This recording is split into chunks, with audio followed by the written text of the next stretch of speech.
16th, 2026, and we are at Cole Hall and also on Zoom. Next on the agenda is the nomination of the Select Board officers. Can I call for a nomination of the chair? I call for Zoe Contras-Curl as chair. Can I have a second? Second. Is there any discussion? No. All in favor? Aye. All opposed? Okay. Okay. All you, Zoe. All me, Zoe. So I would call for a nomination, for the vice chair of the Shaftsbury Select Board. I'll nominate Naomi Miller for vice chair. Looking for a second? I'll second that. All in favor? Aye. Aye. Okay, so we did that. So before we move forward, a couple of quick changes. On the agenda, item number 9 is the appointment of liaisons. That's sort of a list of the select board members that will liaise with each of the various boards and committees of the town. We're going to move that until next time because, as I'm sure you are aware, this is a pretty busy evening, and that's not really of the highest priority. And then another change to the agenda is that items 13 through 17, which read 13 minutes, 14 warrants, 15 announcements, 16 public comments, 17 treasurer's report, and actually 18 as well, DPW report. We're going to move that into after item 6, item 6 being discussion of the apartheid-free community pledge. They're just a little bit further down there when we want to get our people up here to deliver the reports before we move through the rest of the agenda, but we also didn't want to have everybody here have to sit through the warrants process. Okay, great. So moving forward, does anybody have a conflict of, anyone on the board, have a conflict of interest with anything that we're discussing this evening? Nope. Great. We did the organizational meeting, right? Yeah. Okay, so item number 5 has to do with the Town of Shaftsbury Select Board Rules of Procedure, which each board member should have a copy in front of them. So prior to discussing this, I'd actually like to call for a motion to amend these rules of procedure, specifically on page 3, section 3, subsection D. This lists appointed roles, which we're going to handle tonight, and it's not a complete list, so I'd like to amend it to add all of the appointed roles that are roles within our town report. There are just a few missing from the list here. So I'd call for a motion to make it all-encompassing of this list. Can we call for a motion to adopt this with the amendments? Yeah, so we're going to amend it, and then, we could do that. Save a few minutes. All right. So I'm going to open again. I'd call for a motion to adopt the Town of Shaftsbury Select Board Rules of Procedure with the amendment that Section 3D be updated to include all of the annual appointments listed out in the Town of Shaftesbury's Town Report for 2026, which includes Animal Control Officer, BCRC Commissioner, Emergency Coordinator, Energy Coordinator, Fire Chief, First Assistant Fire Chief, Second Assistant Chief, Fire Warden, Deputy Fire Warden, Health Officer, Deputy Health Officer, Town Service Officer, and Tree Warden. Any discussion at this time? We need a motion. Okay. So moved. I'll second. Okay, any discussion at this time?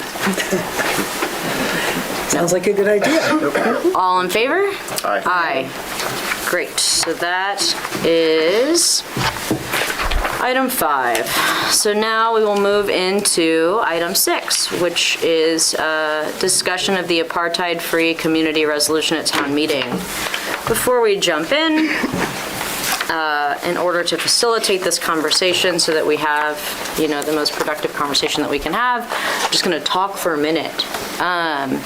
So I want to start this conversation by noting that tonight my goal and our goal as a select board, and always, is to facilitate a citizen discussion. And in this case, that's about select board's adoption of the apartheid-free community pledge. We're all neighbors in this room, and I hope everyone will act as such, which is to say civilly and respectfully. When we're speaking about this matter, which I know is one very important to both, like to everybody, that there are multiple sides of this, I would really ask that you remain respectful of your neighbors and try to maintain decorum. And if you could limit to 3 minutes or less, that would be great, because I'm sure a lot of people here this evening would really like to speak on this matter. So first, before moving forward, I'd like to start with a procedural background. A moment about non-residents. If anybody here is not a resident of the town of Shaftsbury and would like to speak on this matter, as far as I'm aware, somebody needs to call for a motion, and then that motion needs to be seconded, and then the room, anybody who's a Shaftsbury resident gets to vote on whether or not to allow that person to speak. That's what I was told. So that's just something to note. So a little procedural background for anybody unaware, and also for our 2 new members of the board. So welcome to Marlene Hall and to Eamon Mulligan. I'm sure this is not their favorite idea of their first meeting, but that's not, that's just how life is sometimes. So the AFC pledge was first brought, the Apartheid-Free Communities Pledge, was first brought to the Select Board at an adequately warned meeting on February 2nd. The presentation was on the agenda as a listed item and was delivered to the board by 2 members of the community. No action was taken by the board that evening, and the Select Board decided to take 2 weeks to consider the pledge and sort of think about what they had heard that evening. The AFC pledge was then placed on the next agenda for the adequately warned special meeting of the Select Board on February 17th. I say that meeting was special because it was held on a Tuesday instead of a Monday. The reason being is that Monday was President's Day, which is a federal holiday. At that meeting, several members of the public spoke during public comment with requests for the board to adopt the pledge, and when the pledge was reached on the agenda, the Select Board had a brief discussion. A motion was made to adopt the AFC pledge. It was seconded, and then the board voted 5-0 in favor of adoption. During that meeting, I made a procedural error and skipped inviting public discussion prior to that vote. I believed that discussion had taken place during public comment, but I was wrong. I asked the gentleman who had brought this to my attention, which is Mr. Whitman, who's here this evening. I said, should I reopen the matter and call for a revote? He stated that it was not necessary. I asked if anybody else in attendance would like for that to take place, and nobody said that they had any interest in that, so the vote stood. Mr. Whitman delivered several comments following that, largely having to do with the possibility of some negative financial ramifications for the town of Shaftsbury if the town were to adopt this pledge. And so everybody heard that commentary, and that was sort of the way that meeting wrapped. I mean, more things happen every meeting, but that was the thing that happened with regards to item number 6 on tonight's agenda. So, fast forward. At town meeting on March 2nd, this, apartheid-free community pledge came up again. 2 motions were made with regards to the adoption of the AFC pledge. The first motion on the floor was to affirm the Select Board's adoption of the pledge. The moderator actually allowed for the opening of another motion to be called for without closing out that first motion, which was procedurally a little bit complicated, confusing. The motion to affirm the Select Board's vote was tabled later on in the meeting when a citizen noted it had never been voted on, and so therefore hadn't ever been closed. The next motion, which was still opened while the first hadn't been closed, was for the Select Board to rescind its adoption of the pledge. This vote passed and involved a show of hands because a voice vote was not sufficient for the moderator to tell.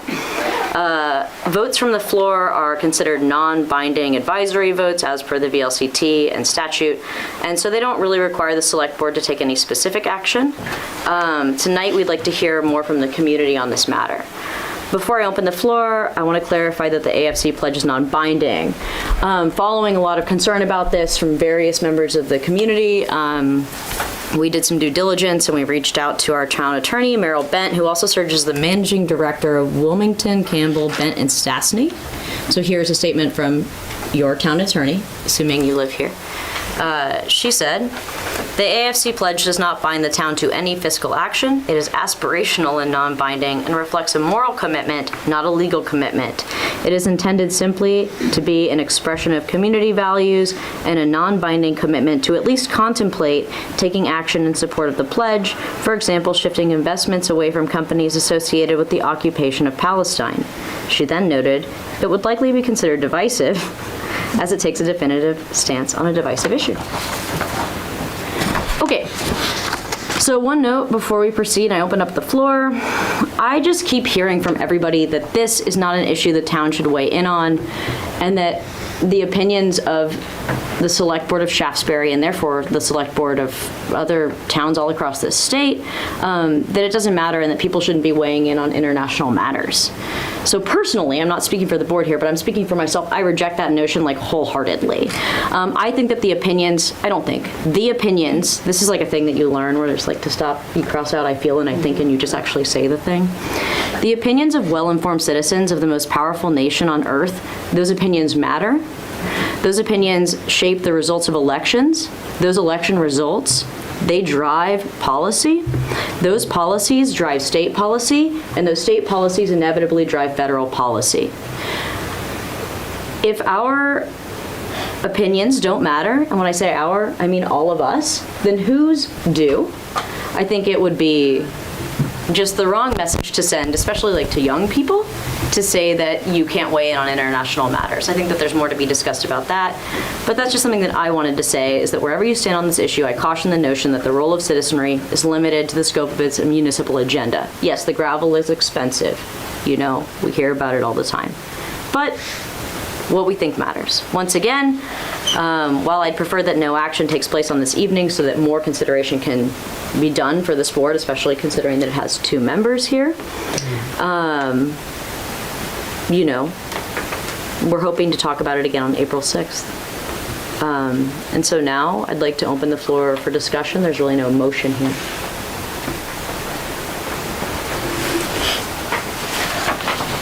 Yes? Am I allowed to make a motion? Procedurally? No. It's discussion. Or discussion? Are we discussing? We're discussing. Okay. I'm Carl Corman. I had made a presentation at the town meeting, and I could go into that again this evening, but I think most people here already know what I said, and I don't want to take up too much time.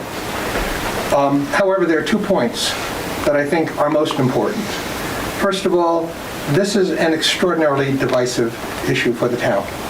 And I was very disappointed that the board did not recognize that in the way it was handled. I question whether the warning was correct. The warning said, apartheid-free community movement, which it really should have said, anti-Israel boycott, because that's what it is about. And had that occurred on either or both occasions, I believe you would have had a more rounded set of views coming forward. Also, with regard to the matter itself, I think it was shown at the meeting at the town hall that unfortunately you were not able to attend, but I'm sure you watched it. Yes, sir, all 3 hours. Good. I think you heard that this is a question of safety for people. And when you are talking about Israel, and I note that this alleged resolution is not really a resolution.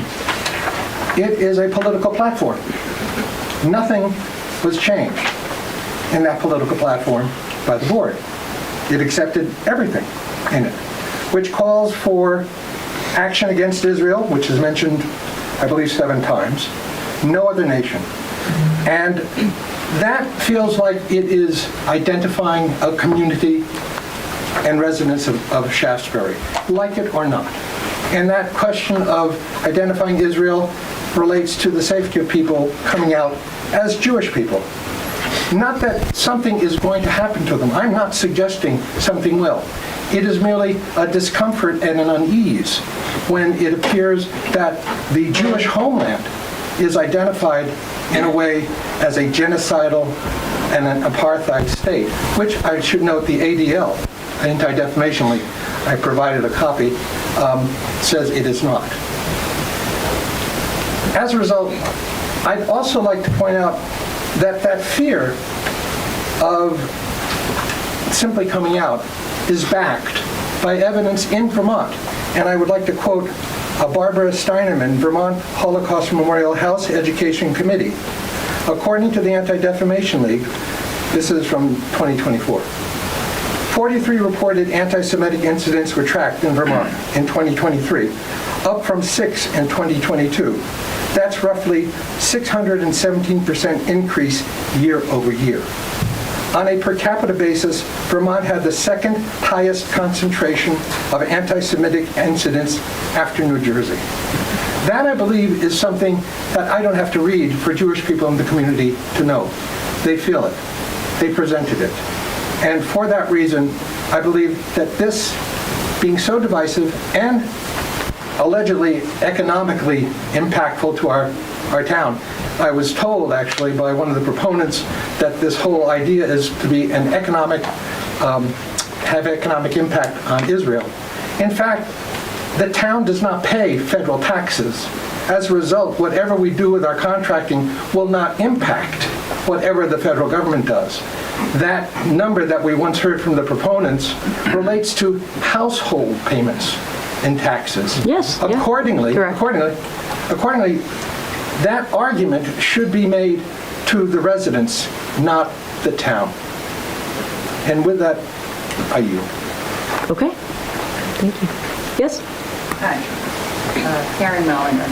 I'm actually reading a statement from Kurt Merrow. A lot of you probably know Kurt. Just had a knee replacement today. He couldn't be here. So he asked me to read his letter to the Select Board, Shaftsbury Select Board. I asked the Select Board to rescind its adoption of the apartheid-free community pledge.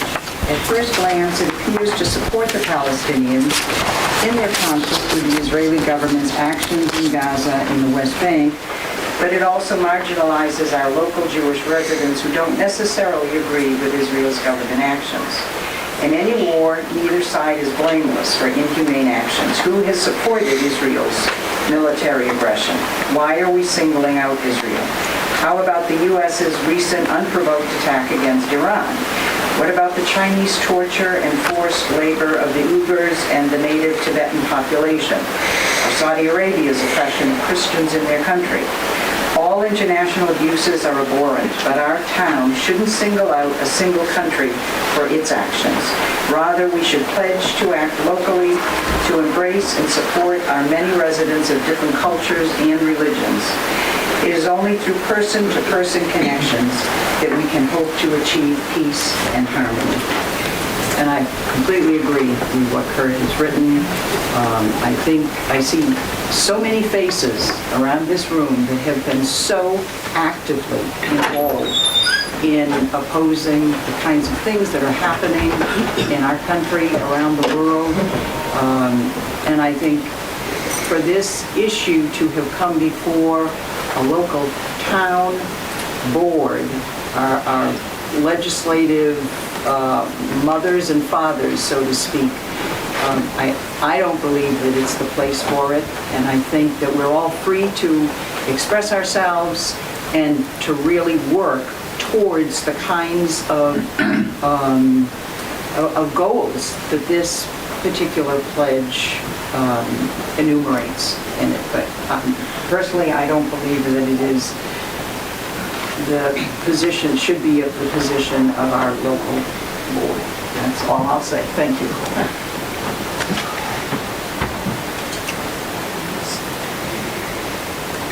I'm not in favor or against the policy. I think the Can you state your name? Oh, yes, for the I'm minutes. sorry. Without the beard, who would know? I feel naked without it. I'm Lon McClintock. I'm a Shaftsbury resident.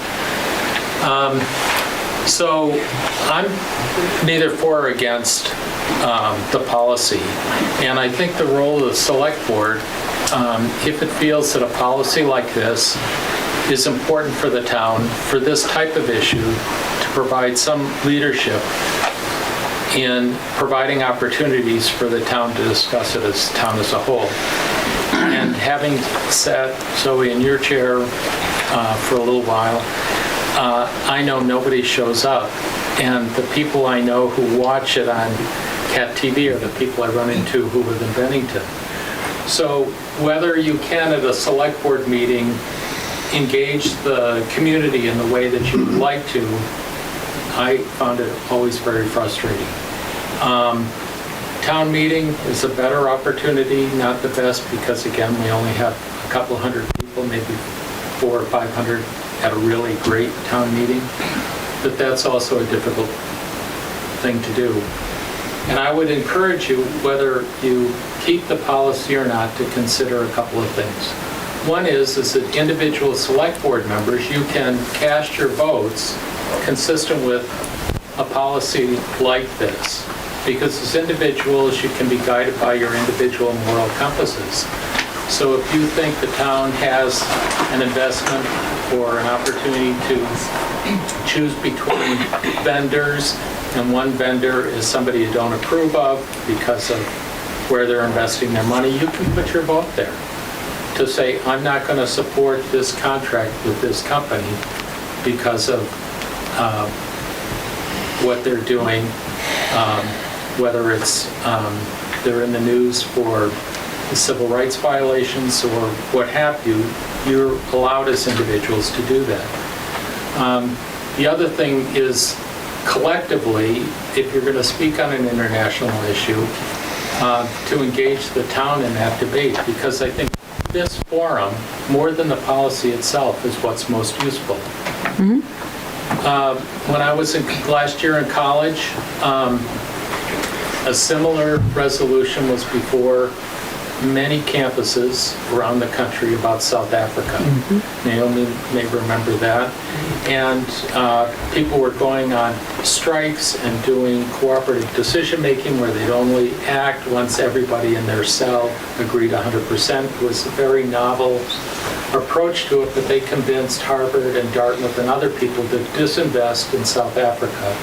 And that disinvestment was part of the financial pressure that led to the freedom of Mandela and the end of apartheid in South Africa. So it's through that collective movement that change is made, not by a small group of individuals holding themselves out as representative of a large group when they haven't engaged the community. So I think you serve a very valuable role in providing leadership for that conversation to take place. Because even if the town as a whole is not persuaded, individuals are enlightened and their behaviors may also change. And so I think you're doing a great service by bringing this issue forward.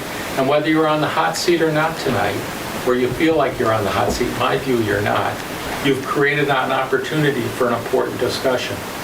I don't see Israel and the Jewish faith being the same thing. One's a government, one's a religion, and but they've been intertwined. And that's why people like Carl feel extremely passionate about it, because people do not differentiate, and it has real impacts. So I'm not trying to be insensitive to him. This kind of policy has a place.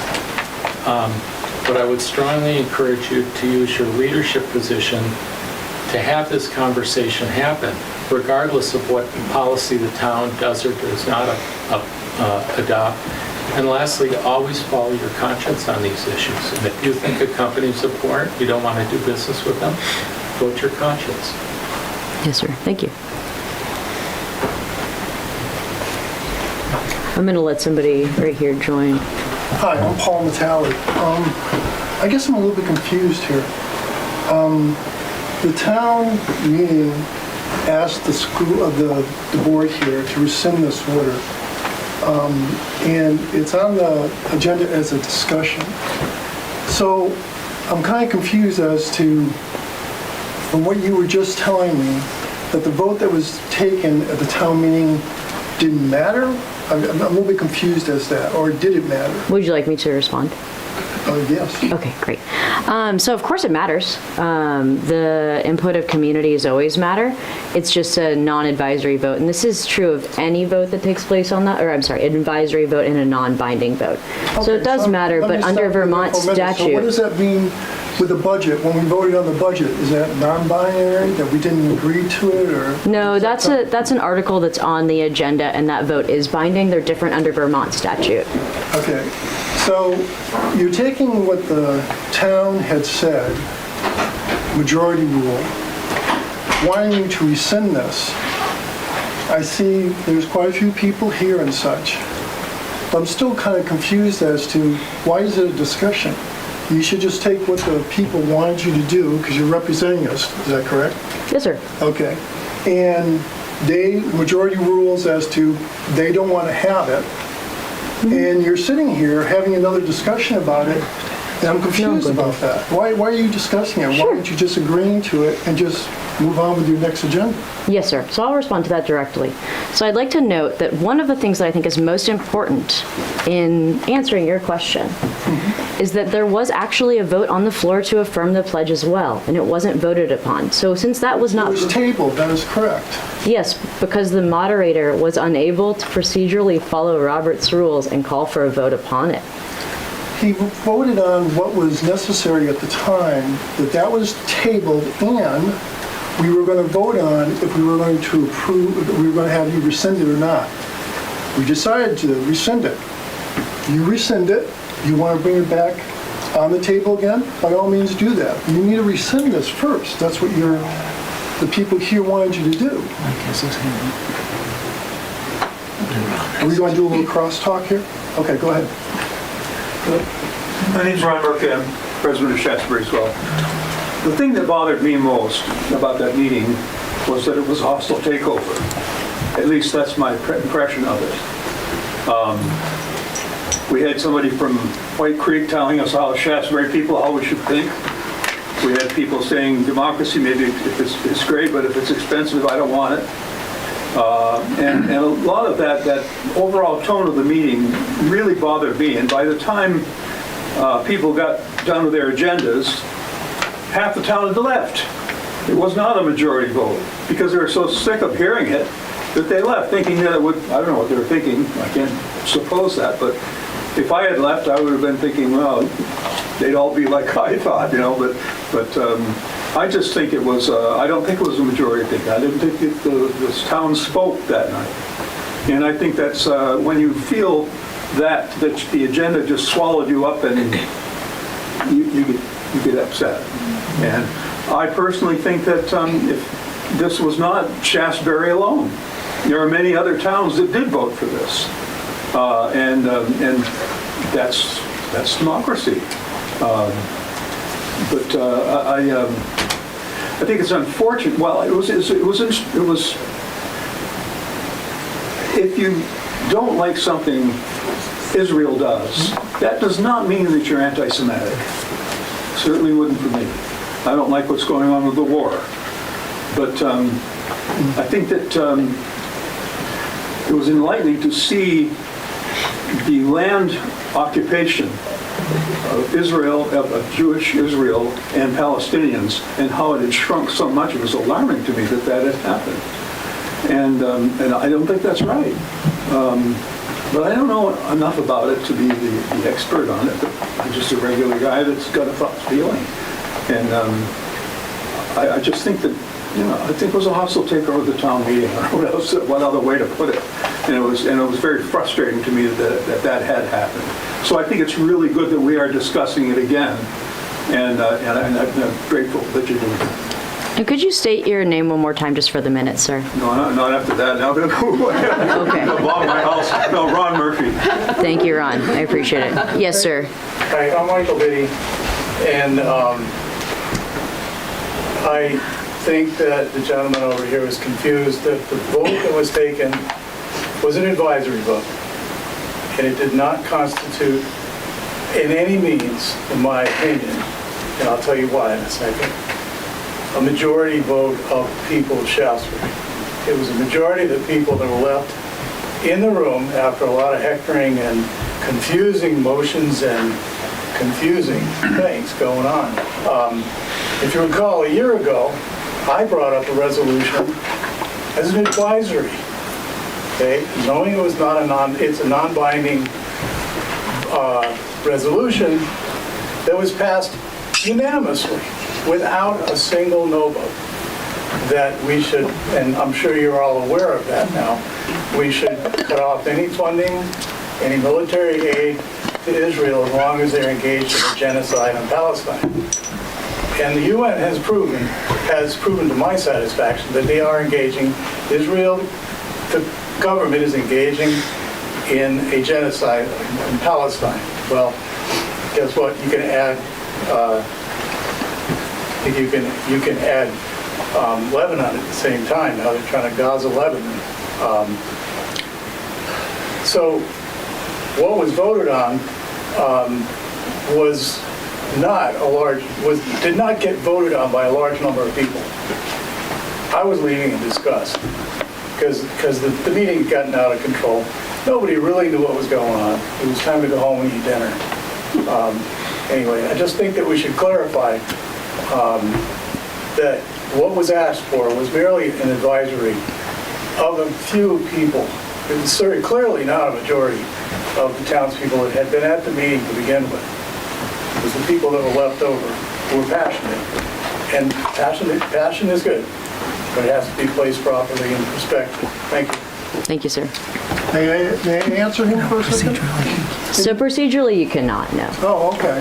So I'd like to call on somebody. Yes, sir? Hi, my name is Dan Fodor. I'm a resident of Shaftsbury. Just where to start here. So if someone could just answer, I'm going to ask a couple of questions. What is the point of this meeting that we're at now? Are we going to make any decisions today, or is this just for information? I'll answer. If a member of the board calls for a vote, then we will take action. And if no member of the board calls for a vote on the pledge in either direction, well, I guess we wouldn't call for a vote to affirm it because it's already been affirmed.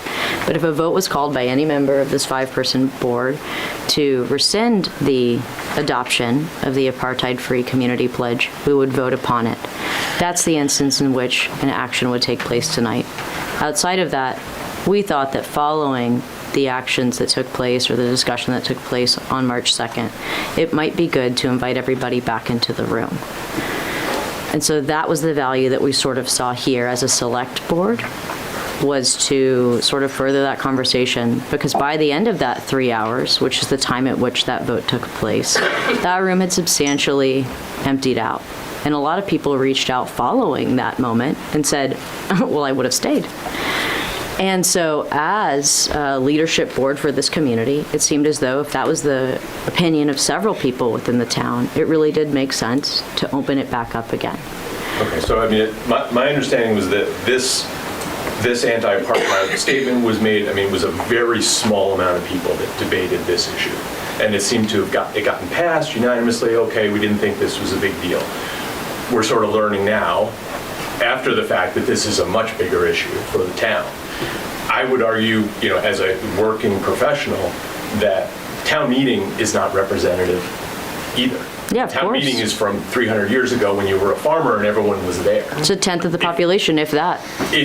So it's people who have something to say at that meeting who make an effort to go, yes, or sir. people who are retired, yes, sir. or people who are involved. People who are normal representatives of the town are never at that meeting.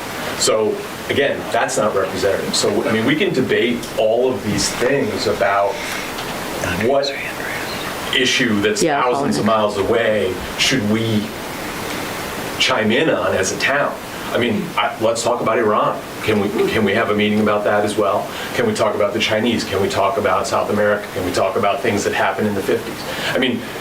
As a town, to say Israel's doing bad things, we live in Vermont. I have a direct answer to that question. No, I'm not. But it was a question. Debating Israel. Why aren't we debating all these other issues? As a town, we don't need to make a statement against one group of people that live in our town versus another group of people that live in our town. We don't make statements against people who don't pay as much taxes as the other people. I mean, we just don't put that in our minutes, especially if it's completely non-binding. It's just an emotional statement that some people support and offends other people. Why Sure. is that going into the minutes? Well, like, why is that part of our town? Okay. I have a No, very, I mean- yeah, I can answer you. But If you'd like it's me to. much more rhetorical than having an answer. We can debate. I know, but I don't believe in rhetorical questions. No, but So there's a direct we can answer. debate the nature of Israel like all societies have been doing for thousands of years. Sure. How is that something that we think we're going to solve? Somebody brought it to the board, so it was discussed as the Okay, direct but answer. maybe they shouldn't have done that. Maybe the board shouldn't have voted on that so easily without a debate like this. That's Sure. why we're all here. Okay. So we can't have another vote on it? Only if someone in the board says we could have another vote? Yes, sir. Procedurally and under Vermont statute, that's correct, yeah. Okay, that wasn't my understanding about everyone showing up here, was that we're just going to talk about it some more. When are we going to vote on it? If a member of the board calls for a revote. So as a member of the board, you could just, this is just the law now. And we It's, have to go along. it's always been the law, sir, yes. How many people debated that issue originally? I mean, like 10 people? Or was it like 200 people? I'm a little confused. Could you clarify your question? How many people were part of the debate to decide to sanction Israel as the town of Shaftsbury? The select board is a 5-member body elected by the town, and they voted upon the pledge that was brought before them. So 5 people. Yes, sir. Okay. I'd like to call Andrea, who's on Zoom. Oh, I'm sorry, Marlene, would you like to try? Sorry, Andrea. That's okay. Well, no, I Andrea, 1 second, you're next. Marlene would like to chime in. Yep. I think this is a very divisive issue, and I really wish the board had not gone there. So I would make a motion to rescind the apartheid-free community resolution.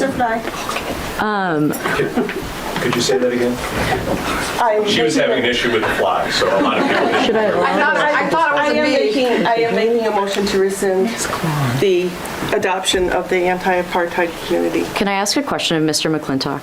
Yes. Since we're in discussion, should we allow the rest of the, Andrea or others to comment? Motion on the floor. There's a motion on the floor. Well, Okay. you can take the motion if there's a second. All right. Then you can continue with discussion. That's not out of order to take the motion All right, now. so Marlene has moved to rescind the Town of Shaftsbury Select Board's adoption of the apartheid-free community pledge. Is there a second? Okay, hearing none, we will continue with community feedback. Andrea, would you like to chime in now?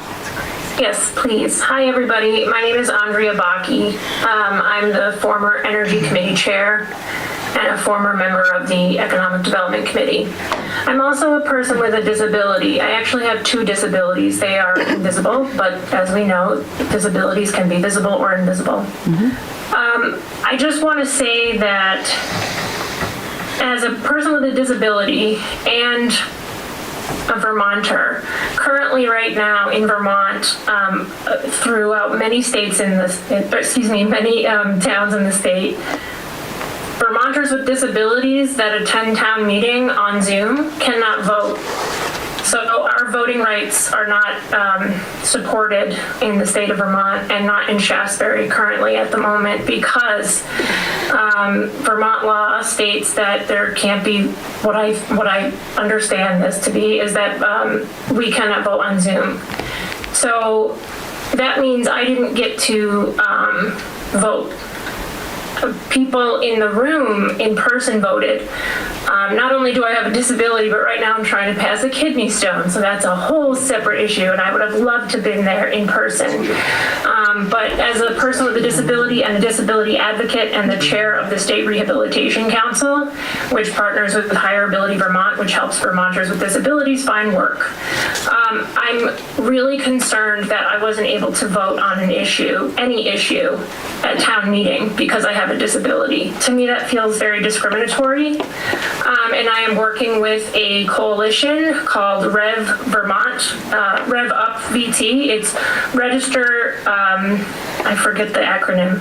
But anyway, essentially it was just enacted on town meeting day because myself and other Vermonters with disabilities and their caregivers cannot vote. And so this is a really big issue. And when we talk about divisive issues, I feel that really puts me in a really tough position, and it makes me feel like I can't be included in my town. And I can't be included in decisions, and neither can my fellow Vermonters with disabilities.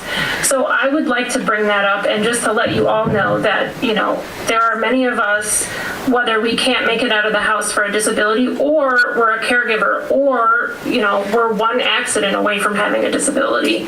I just wanted you all to know that, because I think a lot of people don't realize that.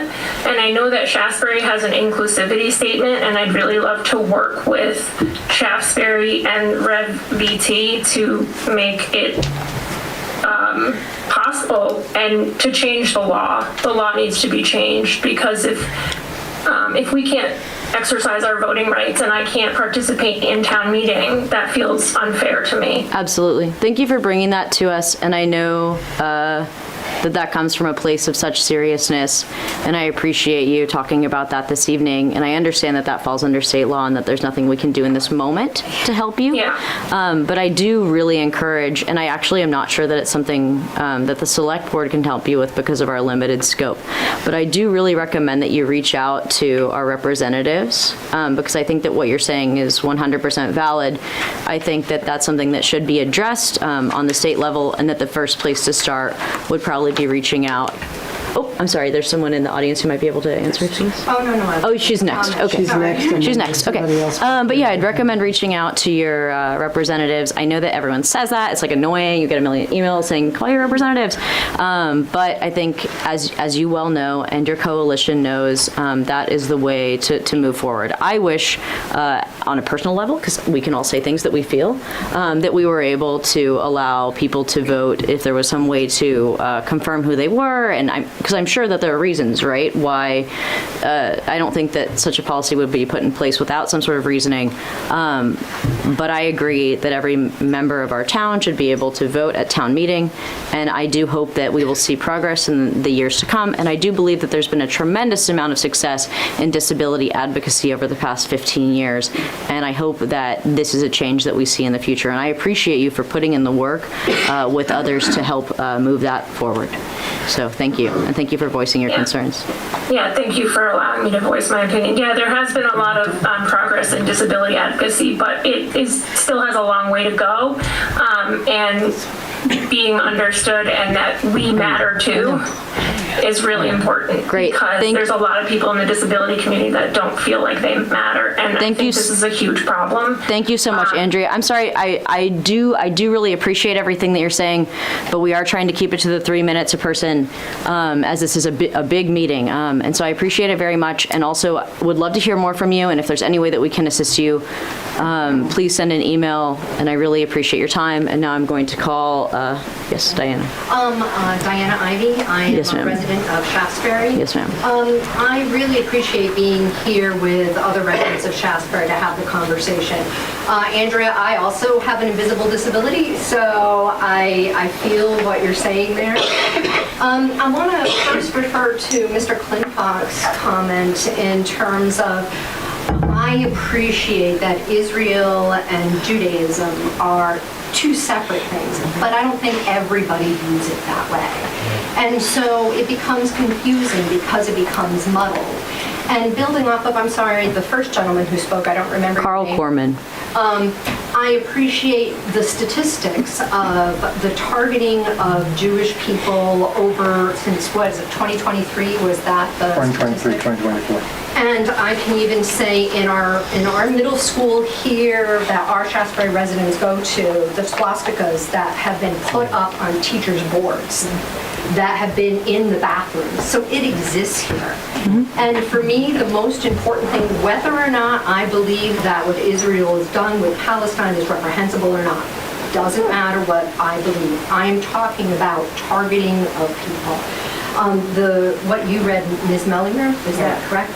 I'm looking at some statistics that I brought, and we comment about what happens in Palestine, but we're not commenting about China, as you referenced, or Myanmar, which there's been problems going on there since 2016. Absolutely. We're practicing ethnic cleansing.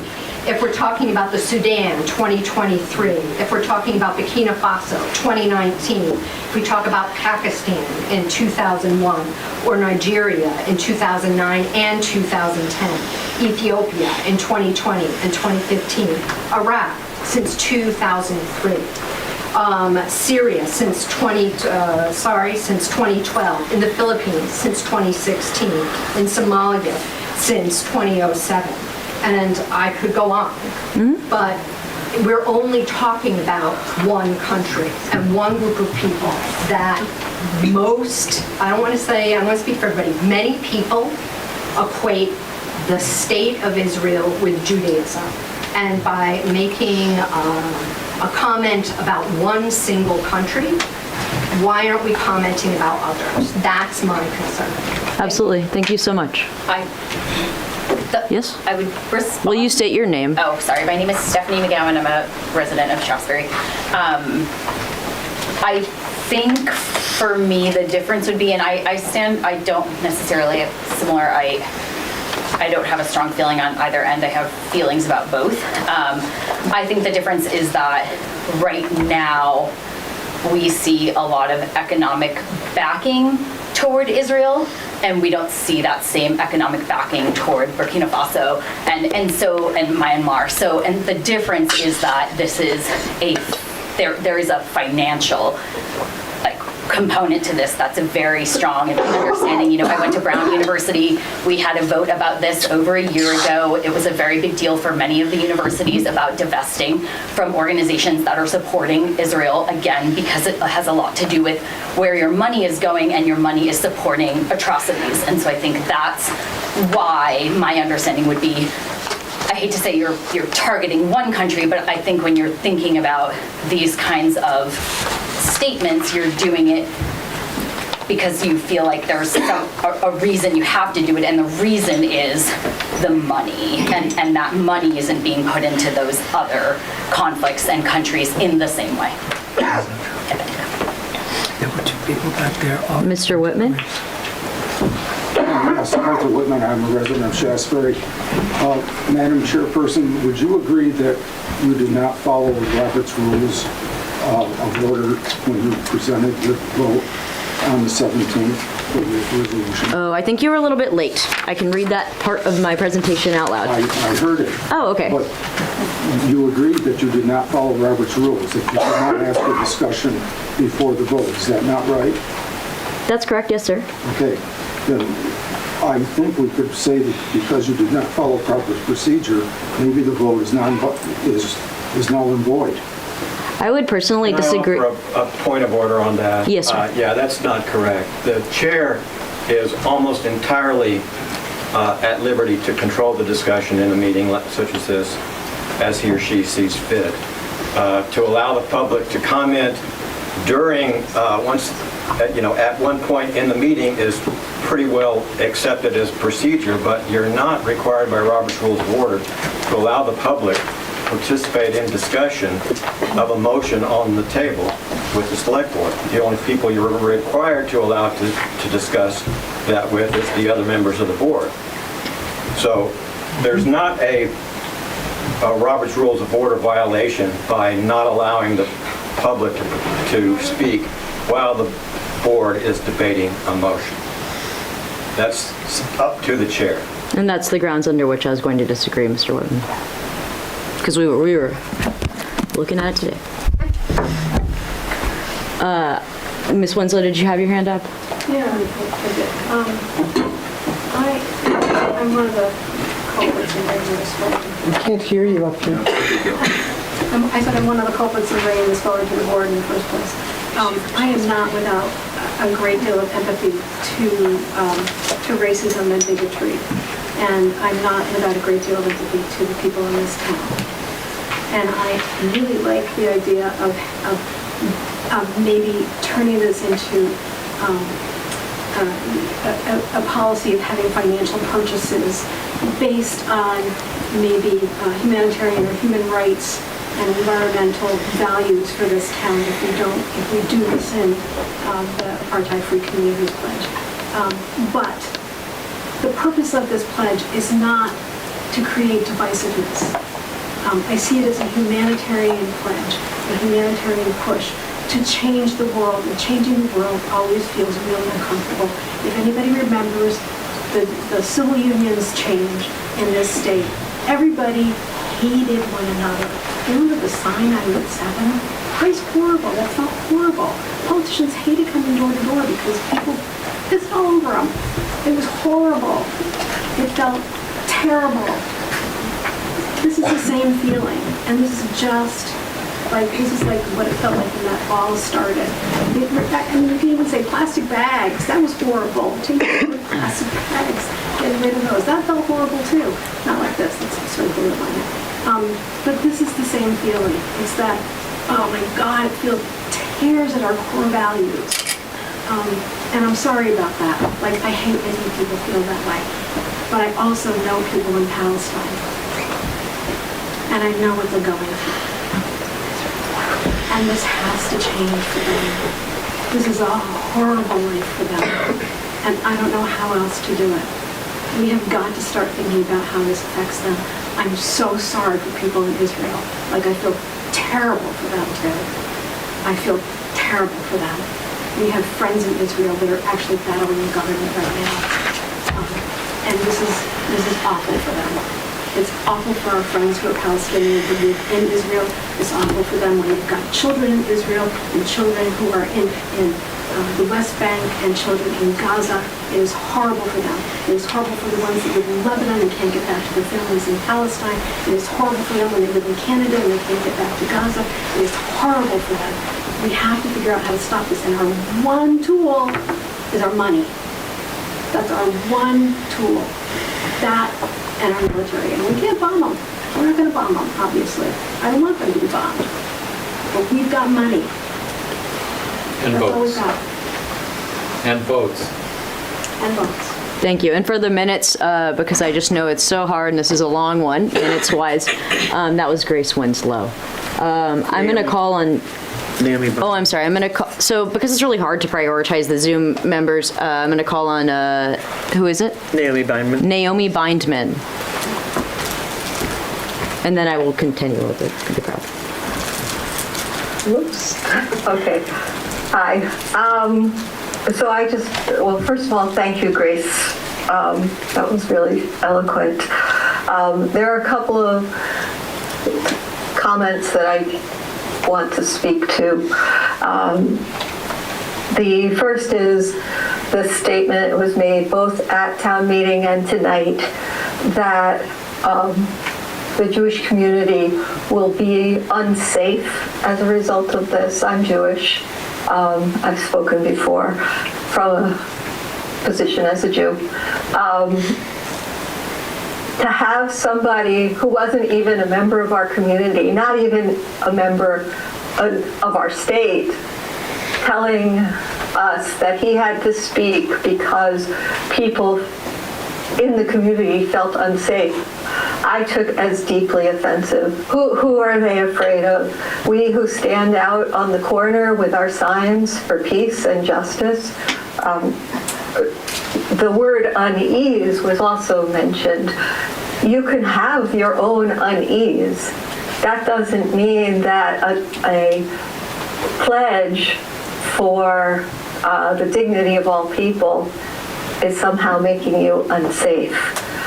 As to the so-called increase in anti-Semitic incidents, and the source being the Anti-Defamation League, I would say that's a very, very biased source. I would much rather go with the statistics of the United Nations, which does and has documented this ongoing genocide in Gaza. And as to the question about what about all these other horrific incidents around the world, absolutely those are important. What is the difference? That question keeps getting asked. The difference is the scope and the scale. The difference is the order of magnitude, the hundreds of thousands of people who have been killed in horrific ways, and all the schools, the hospitals, the journalists, the poets who have been targeted and murdered. And we know this is true. It is documented. And that's why we need to raise our voices. Yes, it's symbolic. We need to do the little bit that we can to say that we are against this. And somebody spoke, I think it was Grace, who just spoke. Again, there is a difference between Jewish people and the government of Israel, and even within Israel, Jews are opposing their own government. And to say that this pledge marginalizes Jewish residents, I think is ridiculous. It's important that Jewish residents open their eyes, acknowledge what's happening, and say, we will not be complicit in this. And so I thank the board for your very courageous action on the 17th, and I hope you will stand firm. I agree that the town meeting was chaotic and there were a lot of violations of parliamentary procedure. And unless you want to call for a special election, which would be time-consuming and costly, to really see what the residents of this community, how we shake out on it, I think that it's important to acknowledge there are different views. The board considered this for good reasons, voted for good reasons, and then I think we need to perhaps find a path where we can come together to move forward in a productive way. Thank you very much, Naomi. Thank you. I appreciate your time. I'm going to allow Gina Jenks to speak. I'm going to allow everybody, sir, just to let you know, one chance to speak before we move into seconds. Gina Jenks, Shaftsbury resident and town employee. Listening to Carl, I understand why people are hurt, and I would feel the same way if it was against my heritage. So my question was, how were we going to enact this? Because when my husband and I had our own business, I had no idea where our parts came from, where stuff comes from. So I understand what you were thinking of doing, what you did, and why you thought that way. But when you have all these people come out against it and are truly, truly hurt, it makes you want to think again. And honestly, we have to re-vote for the elementary school. Sorry, Marlene. So we could technically have a vote on this. Thank you for bringing that. So, okay, yeah. So, first of all, I just want to state really quickly that this evening, which I think we kind of breezed past, there was a motion for the select board to rescind, and it did not receive a second, and it was not voted upon. And so I think that that's pretty meaningful. I just want to say that, because we're not going to be calling that again. So in that respect, this is essentially, procedurally for the select board, over. So this meeting, there was a request that the select board rescind and vote upon that. It was called for, it was not seconded, and so therefore it did not take place. Corinne Levin. Corinne Levin, Shaftsbury. So I didn't make it to the town meeting, and I tried getting on the Zoom, but that was a cluster. But anyways, so this is what I get, and I didn't attend either. First off, I heard from numerous residents in town, the meeting was chaos. There were a lot of people from other towns that attended. The town of Shaftsbury meeting, why were they allowed to speak? They shouldn't have been allowed to speak. Same damn thing happened with the solar fields. Other people from other towns came in and spoke. That shouldn't be allowed. So I'm gathering from everybody, a lot of people are against this. You represent us. Why shouldn't there be a vote on us to see where we stand on this? I don't know enough about this to have a yes or no, but it seems like there's a lot of, I don't know, I think people aren't happy with your decision. So why should you five make a decision for the whole town when a lot of the people in the town aren't happy with your decision? I understand. So why can't it be put on the ballot? Sure. Vote. Sure. Okay. So I'll respond in a couple of different ways. The first response is pretty simple, which is that the select board that's voted in by the citizens of Shaftsbury, they make these decisions. That is how it works. It is not as though, so just to like zoom out, right? We're going away from this moment. We're going to a moment where we're voting on all sorts of things. When a select board meeting takes place, which happens twice a month usually, a lot of things are voted upon by the board. We are not going to have 3,600 people, although I will say turnout this year was like 400, vote upon each and every decision that the select board makes. That is not how it works. That is not how state statute works. That is not how government works. If this were to be an issue that people felt strongly about, which it is, they could put together a petition. They could have 5% of the population sign on that they would like the town to rescind the adoption of the apartheid-free community pledge, and then that would be brought here again. But it would be null and void because this board already received a motion to do that. And it did not get a second. Mr. McClintock, am I speaking incorrectly? So we would do it again. We would do it again. We would have a special election. The board can take up an issue at almost any time on an issue. And so if the next meeting somebody made the motion, then we'll do it again. You'll do it again under other business. Absolutely. You'd schedule it, and it would take the normal process. A town citizen has the right to circulate a petition to require a matter to be placed on the agenda for town meeting, whether it's Australian ballot or at town meeting, I don't know, but that would be a binding vote. So you also have the power to put something on the ballot if you wanted the town to vote on it, if you decided this should be a town-wide decision as opposed to a select board decision. All those avenues are available. Absolutely. And there's a link that I can have posted on the website, actually, like the town website, that's from the VLCT, and it's super useful. It's an FAQ on how one would do that, because this is true, right? And yeah, so, and if this is raised by a member of the select board again on April 6th, then we will vote upon it again. But that's sort of procedurally the answer to you. Okay, thank you. Yes, ma'am. Yes, sir. There was somebody else who had her hand up over there before. With all due respect with everyone here, I fully understand your emotion, and by all means they're legitimate. You have a town here that you're running. Is this recording? And I would prefer that the town do town business. I think there's a lot of people that would agree with that. I was also a selectman in a town, and that's what we did. We didn't get into any politics or anything because there's a lot of emotions that go with the politics, as you can see, and they're rightfully so. And if you have a right to that emotion, by all means, support it by any ways you can. But not in a town. You don't do that. What you do is you run a town business, which is basically making sure snow is plowed and roads are up and so on and so forth. When you get into this political arena like this, it gets very hard to step away from that and just say, I just want you to run our town, okay?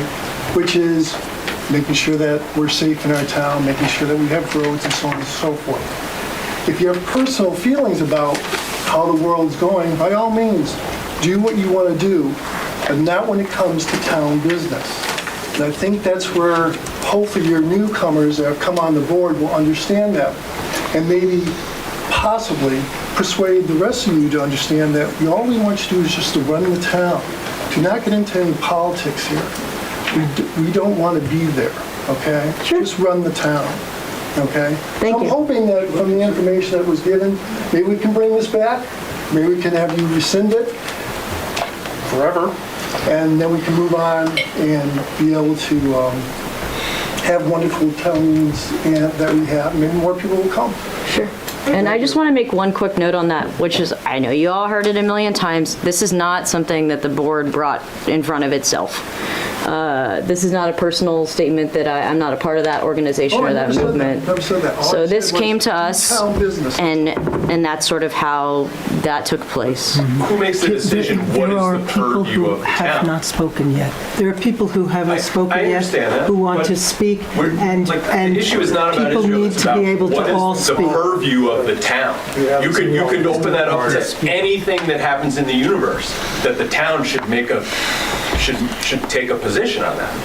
One of the members of the board recommended that it would be rescinded, but no one else seconded it. So that's just the end of it? Yes, sir. So why are we all here? Why are we talking about this? I'm here because I come here on the first and third Monday of every month of the year, sir. But so as a member of the board, despite everyone being upset about it and wanting to rescind it, you all just sit there and just say, we all voted and we're done. Everybody is not against it. People should not be talking back and forth. There are more than 5 people. So I'm just saying, if there's no recourse, I don't understand the point of the meeting. Well, we would be meeting regardless, and this is just one of, I think there are 19 agenda items this evening. Actually, there are 21. Okay, do those have any other political bent or any other decisions about other countries? No, sir. Okay, so I rest my case. Yes, sir. Thank you so much. So could I just ask Yes, ma'am. one question? So having sat on boards for many, many years, and I know we have 2 new members, it had been brought up earlier that the select board chair or any chair has the right to not have any discussion. I think that the board should remember that any board member can put forth a motion. I don't know that if a board member decided right now, another board member decided, you know what, I have listened to all of this, and I'd like to put forth a motion right now. So when you say that a motion was put forward and nobody seconded it, I don't think, and I could be wrong, Lon is here, we have some lawyers in the room, but I don't think that precludes anybody else from offering the same motion. I could make the same motion, as could Mike, as could Naomi, and as could Eamon. For the new You're correct. board members to understand that when someone puts forth a motion, and if someone seconds it, you are seconding, at least this was the way we always ran it, can I have a second for discussion? So it opens up the floor to discussion so that if there are questions about the particular motion, if people aren't familiar with it, it would have opened up this whole room, if you as a chair allowed that, I guess, to discussion. So that there may be new board members here, frankly, that were not aware of the situation and would have the benefit of this whole room offering their opinions. And it actually may have caused, when you called the motion, to have people deciding, yes, we're going to stick with what we had in spite of we've had the benefit of all of this, or, gee, I've had the benefit of all this, and I think I feel a little differently. So I just wanted to put that forth. Thank you. We did talk about it for a long, yeah. Yes, of course you may. Everyone is getting to say I something. would just like to say that I think that's one of the reasons I personally would prefer to have this not voted on today and allowed to simmer in everybody's minds for another 2 weeks and have people think creatively about how to resolve this, come back to us with ideas about how to resolve this without further divisive action. And there's a lot of smart people in this room, and I bet there are a lot of such ideas. But this discussion, I understand your point, Karen, about the procedural thing, with the vote and discussing. But Zoe knew that this discussion was going to happen, and it is happening, and it is falling on the ears of every select board member.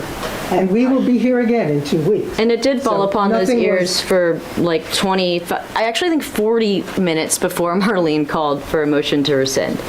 And the other thing is, obviously we all know why you're here, because no one is ever here to hear me read out the warrants. So it's not as though it was mysterious why the room was full. Usually there is one person here, and it is our lovely treasurer who is sitting through all of this diligently, and we appreciate her time.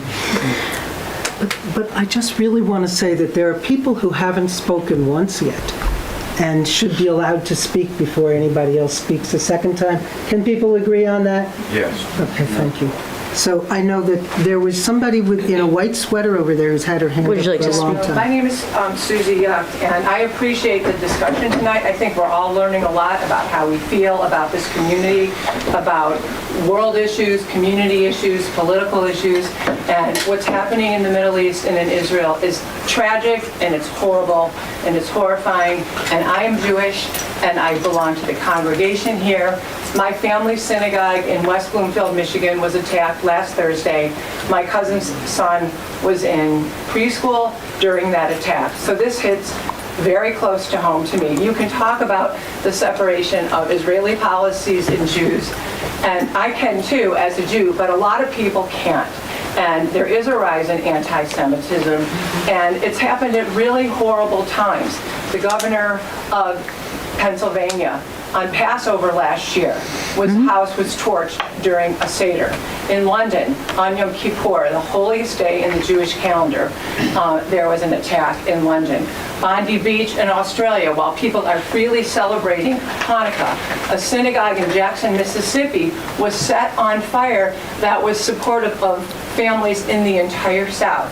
And now we have this incident in Michigan, and that does hit close to home to me. Now, not everybody feels that way or has this relationship with Judaism and all the politics.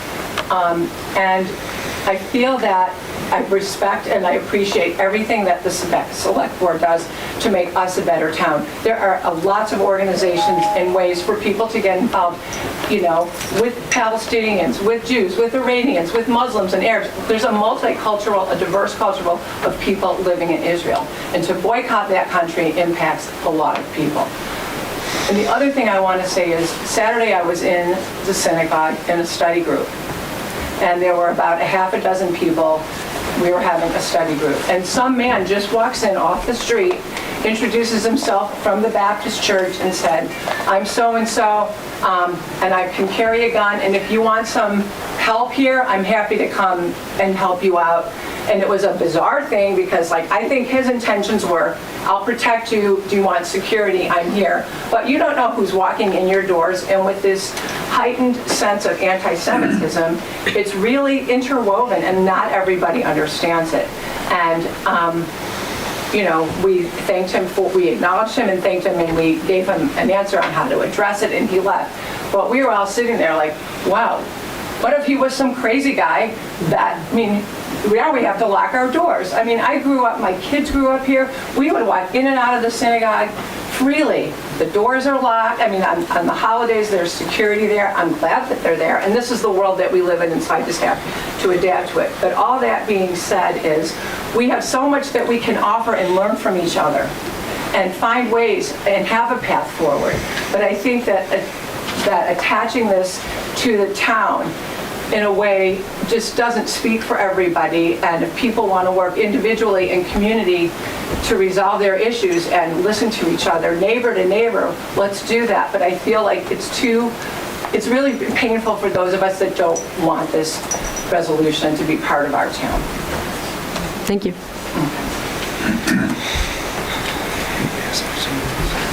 So I'm going to echo what has been said. Would you state your name for the minutes? Jeff. Thank you, Jeff. I do believe in a representative democracy, and I voted for many of you guys. I never asked about your international opinions, but I did care about your opinions in Shaftsbury, and I knew about them, and you ran on those things. yes, you do represent us. I agree, you started your conversation telling us that it's important for the board to make statements, and I think you guys have rights to make statements internationally. But again, this is probably, I'm strongly agreeing with you, this is not the environment. You should have opinions, like Ron was saying. And at times you may even vote with those opinions. But you are representatives of Shaftsbury, and that's why both of you represent us in Shaftsbury. So I really think that's to keep the mission of what you guys do is so important for us. I'm not sure this gets your mission, your goals for what you're doing for the town. I'm not sure that moves that forward. Lastly, I'm going to say what Ms. Bynum was saying. She said that this is the worst travesty. That's just so far from being true. Blink at Ukraine, more children have died in Ukraine. I mean, we're talking about orders of magnitude of 5. So yes, it's emotional for all of us, and we all hate genocide. We're all here because we care about people. I'm just going to echo what you said, because you said it nicely. It's just the wrong forum. I know you don't agree because you started that way, and I respect that you guys have opinions, and I hope, like you said, that you guys would get involved in whatever case you in order to do that. Yes, sir. So I hope you do reflect back. I hope that this does become rescinded in the future, and I hope we don't take on all these other issues, but yes, sir. Shaftsbury issues. I'll take. And I'll say one last thing, just as a physician. Yes, sir. I had to take care of people who were for and against abortion. It was my job, and I had to be on both sides. And I know it's hard, but sometimes you have to be on both sides. Yes, sir. Thank you.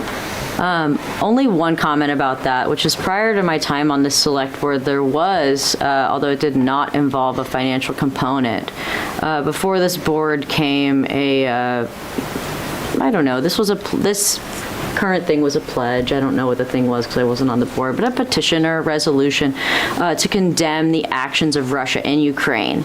And at that time, the board did vote unanimously to do that. And there was no such commentary. And I think that does speak to the divisiveness of this issue. And I just want to bring that up because you brought up Ukraine and the travesties there enacted by another foreign nation state that's violent. And that came before the board, which I didn't sit on at the time, and it was voted upon, and it didn't have this same level of conversation. And I'm not saying that for better or worse, I just want to state that factually for the record. I feel the need to respond to that, because there is a clear difference. This is Carl Corman for the minutes. Carl Corman for the minutes. We had that resolution. I believe I proposed that resolution. Yes, sir, you did. It is materially different. Yes, sir, I just said that when I said it didn't have any financial components. Good. And this is the first one that has asked the town to do something, not to take a position that we do or don't like it, which you could have done, which you easily could have done. And we probably would not have this. You could have taken the platform of this movement and said, this is going too far. Although we are against apartheid, we recognize there are all these countries, including Israel, that we condemn what they are doing. Basta. The board did not do that. The board took the entire platform and said, we will follow that platform, which says there is a commitment to following their mission, which is to boycott, divest, and sanction Israel. And I have to disagree with our learned colleague with regard to you can decide how you want to handle contracts, perhaps because there's more recent law out in the West, which went to the Ninth Circuit, where in Arizona, if you had the mirror image where the state governments tried to require businesses to say they would not follow boycotts. And it was reversed. We have the mirror image of that, which basically means a board cannot tell a company that, a public government entity, cannot tell a business that they must follow this political policy before they get a contract, which is why I said we risk litigation. You yourself said, in jocular way, oh, well, we'll worry about that when Caterpillar comes around and we need to buy a big piece of material, a big piece of equipment, thereby actually acknowledging that you would intend to consider that if we bought a big piece of equipment. Yes, financially, whether it would be the better price for the town or not, because that is something the board has pledged to do. Yes, sir. And that makes the difference between the previous resolutions and this one. Yes, sir. Thank you. Mr. Algus? Yeah, this is just a question. This is Michael Algus for the minutes. Thank you. There was a good deal of discussion and confusion about what you guys understood from that pamphlet. Because there is an out in the pamphlet about, it says something like, if the board wants to consider it, includes the boycott. So was it the intention of the select board when you voted on this that it includes the boycott or not? I don't think it was. There are three of us who were here at that time. My impression was we were not focused on the boycott, and we were reading the entire document carefully and seeing that it did not bind us to something specific, but it suggested that one of the things we could do, for example, would be to encourage community conversation on the issue, and it's just what we're doing right now. And as select board members, we have a fiduciary duty that you literally just signed that oath to put the financial interest of the town first, and to me, that supersedes any non-binding resolution. No, it legally does, yeah. Yeah, there is no chance of us actually boycotting Israel. You're saying that there is no chance? Zero chance that we would be boycotting Israel. Is anybody else on the board?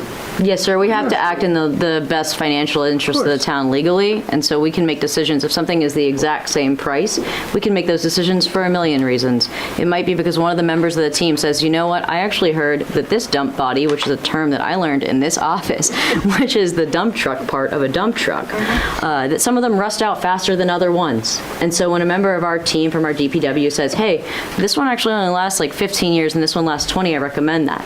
So if something is the same cost, the reasons that we make decisions are really varied, and while not wanting to support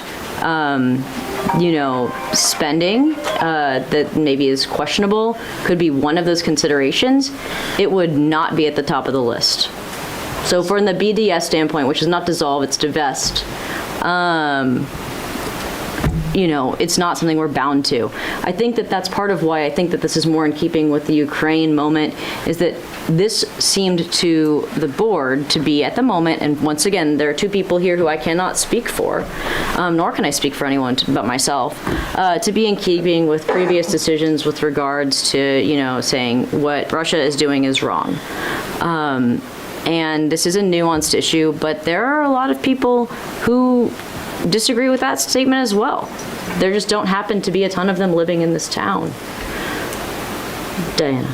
I believe you had your hand up. I Yes. was curious if you would... Could you state your name for the record? I'm sorry. Tally. Thank you. I'm curious about, you keep saying financial component to this situation. Can you please clarify what that means for us? Yes, ma'am. So as a part of any sort of ask like this one, and let's stick with this pledge in particular, there is an ask that, a non-binding ask, sort of like an aspirational wish, that the town consider that when it's making purchases or spending or engaging with a financial institution. For example, let me use an example. My car payment is through Capital One. Capital One does a lot of dealings with Israel. I don't personally love that, but my interest rate is really low. So I'm not going to move away from Capital One for my car loan. So that's a sort of decision that you might think about as a town. You're like, what bank accounts are we holding? We don't have really investment accounts, so this isn't relevant to us, but to a much bigger town it would be. What are we investing in? You could think about that too in a bigger scope. Like, do I want my money to sit with Standard Oil? Do I want it with Palantir? What do I want to do with my conscience as a place, right? And so this pledge asks that when you are considering purchases, whether it be As Mr. Corman noted, the purchase of a large piece of machinery. Caterpillar is deeply, embedded with the IDF's cause, the Israeli Defense Forces cause, and perhaps there's an American-made product that matches in price, and that's when you might make a decision that would have a financial component. So that sort of, does that definition sort of help? It would be in purchases, and it would be in the holdings of any sort of investments for the town, of which Shaftsbury does not have any. We do have a bank account, but we don't have like an investment portfolio, because as you may have noticed, this is not a place that is flush with cash. So that's sort of the answer that I have to that. That's what financial component would mean, is consideration when making purchases and when considering investments. All other things being equal. All other things being equal, and that we would always act in the most, fiscally responsible way, even if that meant sometimes, yes, Mr. McClintock? Doesn't the trustee of public funds have investments? That's a great question, yes. And so that's something that you could re-examine. Okay. I just have a follow-up. Yes, sir. So I'm a really concrete thinker. So Yes, what does that mean, the financial component, regarding this specific, I've heard the word boycott. So is this pledge suggesting that we boycott businesses who support? No, it would be directly the nation of Israel, like the nation state. It would not be like, oh, this person has personal sympathies for Israel. It wouldn't be like, oh, Mr. Corman owns a bakery and I'm not going to go there. Or the town of Shaftsbury isn't going to order a catering from Mr. Corman's bakery because he has Israeli sympathies. Is that what you were asking? Yeah, that's what I'm asking. Miss Ivy. In regards to Mr. Aldis's question, I have to say that as a Jewish person living in the town of Shaftsbury, I had a visceral reaction when the answer was no. It's not about boycotting Israel.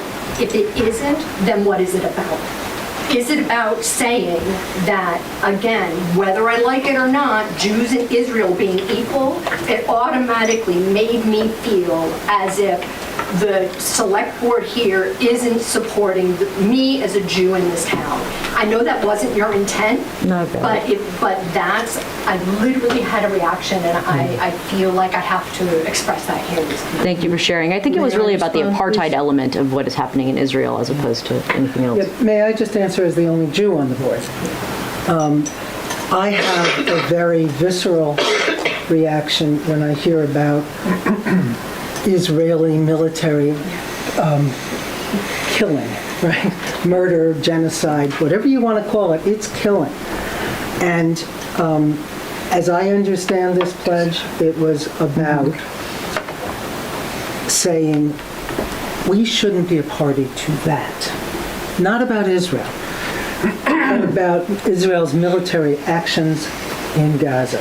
And those two things are very different from each other. So it was not, at least to me, and I don't read it as such, about Israel. It's about Israel's military actions in Gaza. And, a lot of us here have critiques of various things the United States does. And that doesn't make us anti-American. Although, in the 1960s, that's what people called us, right? But it doesn't make me anti-Israel, or certainly not against myself, to not want my tax dollars as an American Jew used in that way. And that's really, I read that pledge as that.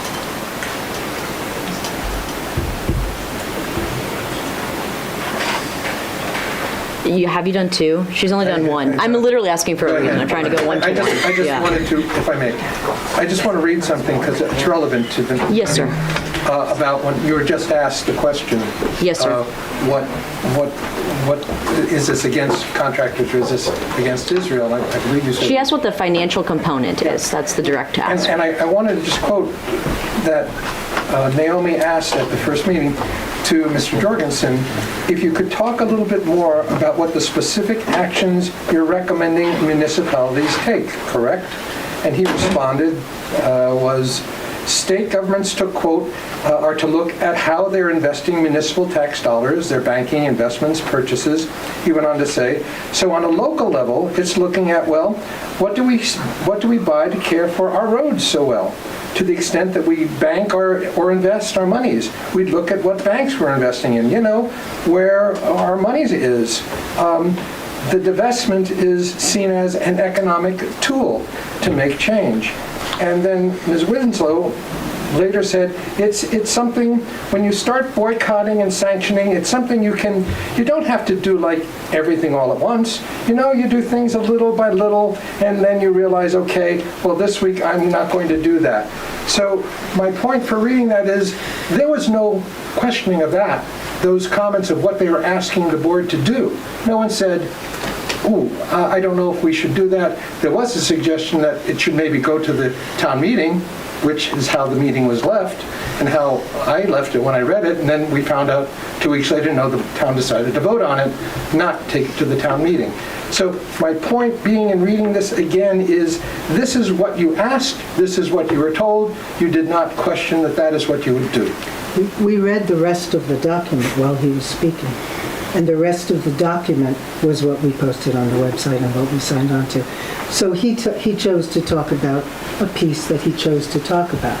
But we signed the entire document, which goes beyond that, and talks about community engagement, which is what we're doing tonight. Naomi, would you like to speak? Yeah, I think that actually would follow, what I have to say might follow very well. I have a suggestion. It won't make everybody happy, but it might help. And that is, if the board were to just perhaps reaffirm the pledge. I think there was some confusion of whether the board had adopted the pledge or the whole brochure. And I didn't check it myself, but at the town meeting, Carl held up a photocopy of what he said was on the website, which was, I gather, the whole brochure. And the pledge says, we affirm our commitment to freedom, justice, and equality for the Palestinian people and all people. We oppose all forms of racism, bigotry, discrimination, and oppression. And we declare ourselves an apartheid-free community. And to that end, we pledge to join others in working to end all support to Israel's apartheid regime, settler colonialism, and military occupation. If that were clarified as what this board is adopting and took down all the rest, I personally agree with that brochure, but that's, what was, I thought, being discussed was the pledge itself. If we just focus on the pledge, then you don't have to worry about, does it include boycott and divestment? It doesn't say anything about boycott and divestment. Other people down the line can bring that up again, but for now, I think it might be helpful in clarifying if that were the only piece that was, it was my understanding that was the commitment that the board was making, not to the whole document. That was my understanding as well, which is why we voted on the adoption of the pledge as opposed to the adoption. And we can look back at the minutes and we can watch the meeting from February 17th at which the Shaftsbury Select Board a motion was called to vote upon the adoption of the pledge of the apartheid-free community. We did not talk about, we received the entire platform, but you are correct that what we adopted was the pledge. That is the language used. That is the language that was voted upon by the board, just to clarify factually. Perhaps that should be all that's on the website. Perhaps so. That's a great point, because that is all that the board voted upon decisively. Yes, sir. So Jeff Lee, resident of Shaftsbury. But at what point does it end? Look at China. That end Mongolia and the Uyghurs. They're doing far worse stuff than Israel, some people might say. Concentration camps, sterilization of women. At what point do we divest from China? Look around this room. Most of the stuff is from China. Okay, as a resident of Shaftsbury, I don't want to support that. So at what point do we say, we're going to, look at Israel, look at China, Ecuador, Russia, what group? Jeremy supports Israel by sending, aid as the second largest aid support of the United States to Israel. At what point do we stop? That's a great question. This is the part that we have to look at is, yes, we can say these are awful things in all these parts around the world. But I think if you sit on one platform and you target one group, it really is one group. So why aren't we targeting, China? Sure, that's a great question. I mean, for the purposes of this exercise, it's because nobody came to the board and said, please don't support China. Like, just on a really literal, I understand, like, the hypothetical that we're going for. If I came to the board like this group with a platform saying that's from China. But we did not make a binding commitment to, just to clarify also, just factually, we did not make a binding commitment to divest from Israel. We did not. We do not have to do that, just as we, and by we, I mean the town of Shaftsbury. That is not a promise that it made. And so as such, yes, you could bring forward a motion about the Uyghurs. You could bring forward a motion about a lot of people, and the board would consider them equitably in the same way that it considered this motion, which was brought before it by 2 members of the community. I think there's so much, and we're going to call in Shira Sternberg in 1 second, to be said about all of this, but I do, I know it sounds annoying, but I want to make so clear that the reason that we touched upon this is because it was brought before us. It's the reason that we're in this room. It's not as though the town of Shaftsbury said, oh, what do we think about this? It's not as though the select board said, where do we stand on this? It's as though we were asked, not as though, it is quite literally, that we were asked, and we thought about it, and we came to adopt this pledge. And it turns out to be incredibly divisive. And I accept and understand that and respect that. And I hear you and I hear where you're coming from. I think that one of the things that we talked about at the first meeting in which this came before us, right? I would love to not be having this discussion, to be so 100 with you guys. But we are. And the first time that we discussed this, it was February 2nd, came before the board, we kind of talked about it, or we heard about it. And there was this moment in which we did not call for a vote, or I did not, and no one else at the table did, which each member of this board is allowed to do. And I personally said I don't want to call for a vote on this because I want to think about it. And I think that a really good option would be if the town of Shaftsbury came up with a human rights statement that it considered to be inclusive. That human rights statement, which I would not craft, which would be crafted probably by an ad hoc committee that would involve people from this room, could perhaps stand in lieu of this policy. Because I want to be 100% clear once again that we do not intend, I cannot say we, I do not intend to choose one community, I'm sorry, it's not a community, one nation, one foreign nation, to speak out against. And as such, that's why my first response on February 2nd was, well, why don't we have a human rights statement put together instead? When we came back, there was sort of this moment of, Ms. Winslow came forward again and Mr. Jurgensen came forward again, and we did call for a vote, and we adopted this pledge. And we being, once again, not an adopting statement because 2 members of this board, Marlene Hall and Eamon Mulligan, were not on the board at that time. And that's sort of how that came to take place. Just to be, that's my personal response to your question. Yes, ma'am. I'm Stella Brownstein. I'm the president of Shaftsbury. Yes, ma'am. I really appreciate what you just said because it really speaks to the fact that this has become a very divisive issue, a very emotional issue with Shaftsbury residents. And you didn't foresee that, and I appreciate that you couldn't have foreseen that. And I really think that it would be helpful now that you acknowledge that there are a lot of people in this community who feel threatened, insulted, afraid, just that the emotions are high around this issue, that the board would reconsider it. And in lieu of this issue, create a discussion group, informational, educational group, of human rights and what we as a community can do as a Shaftsbury community, as opposed to adopting only one thing. Absolutely. And I think by opening that up to the community and allowing people who are concerned about human rights and passionate about those questions, even in our own community that we may be soon facing with ICE now in Vermont, we probably need to have everyone come together who wants to work on this, and the board sanction a bigger conversation about what we as a community can do to stand together for human rights. Thank you. Yeah, absolutely. I'm going to allow Shira Sternberg to take the floor. Hi, everyone. Thanks, Zoe. I just wanted to chime in a little bit and say I'm a big fan of the select board.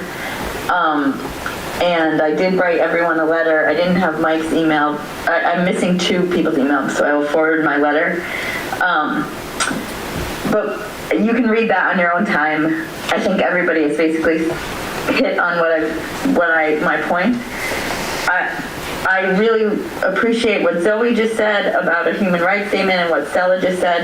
And I just want to say, because my mom was chair of Peace Now, which is Shalom Akshab, I lived in Israel for 6 years. I went to the Arava Institute where I studied with Palestinians and Israelis. And I follow groups that are trying to work together to come up with a solution as a pastime. Right? So they're standing together. There's Arava Institute. There's bereaved families.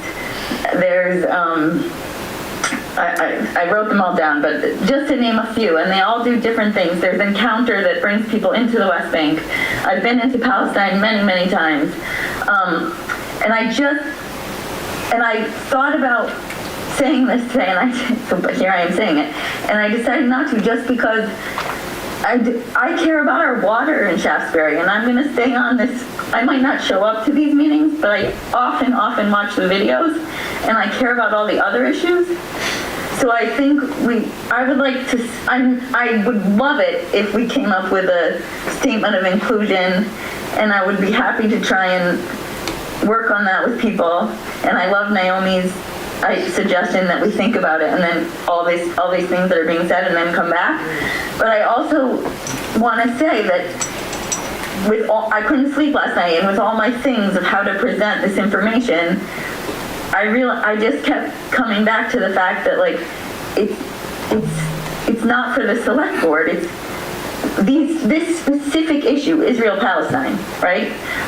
It needs to be a broader thing, or we realize as a town this would be a great thing to have a discussion around. Great. Thank you, Shira. Thank you, Shira. I appreciate it. Mr. Fisk. Thank you.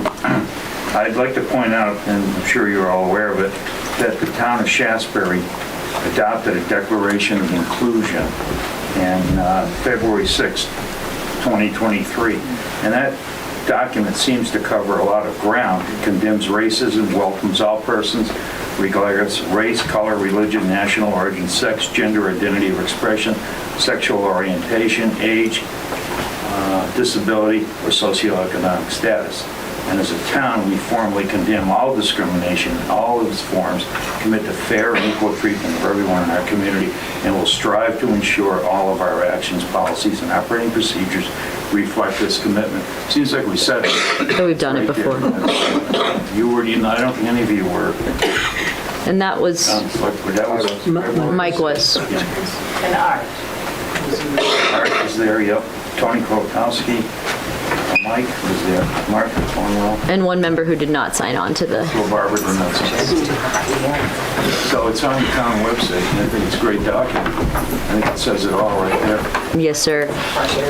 And that was part of our thinking, which perhaps was too naive, when we adopted the pledge section of this apartheid-free community pledge, is that It was in keeping with our existing policies, and I felt as though rejecting the pledge, I can only speak for myself as ever, was in opposition with the town's existing policies. And that was a big part of how I made my decision. I didn't think so much about how I felt. I thought about what was already in place that went into place before me and therefore had precedence, and trying to vote in keeping with that.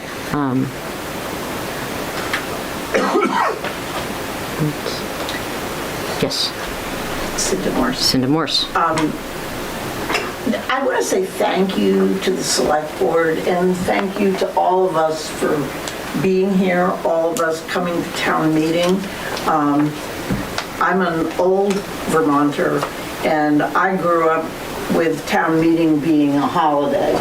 And the gentleman who was over here saying people didn't show up, we all went to town meeting because that's what you did.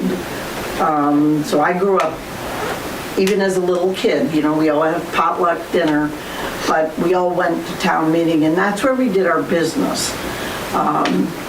The gentleman who spoke at our town meeting and questioned whether that was the place to discuss this kind of an issue, and he didn't think it was, I took personal offense because that's exactly where we discuss this kind of issue, the things that affect our town and our community.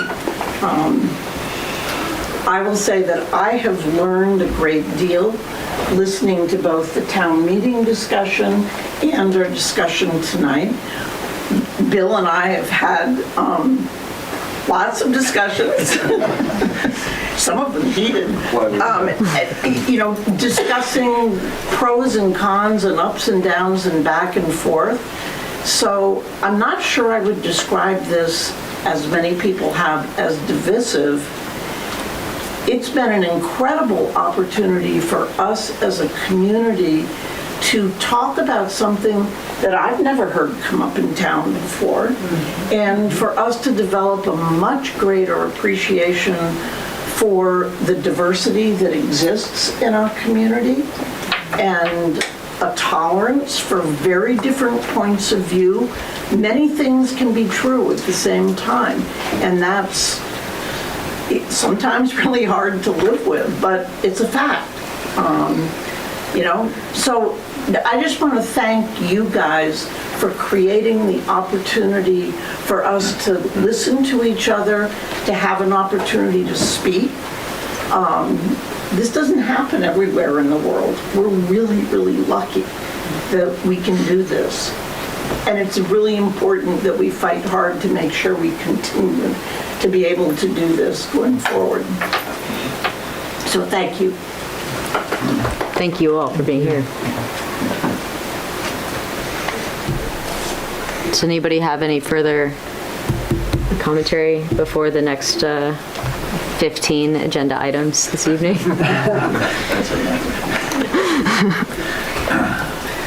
Okay, hearing none. Thank you, everybody. If you'd like to go home, please feel free. If you want to hear the warrants, it's a lot of gravel. It's a lot of salt. Thank you very much. Thank you, Mr. McClintock. Thank you to you all.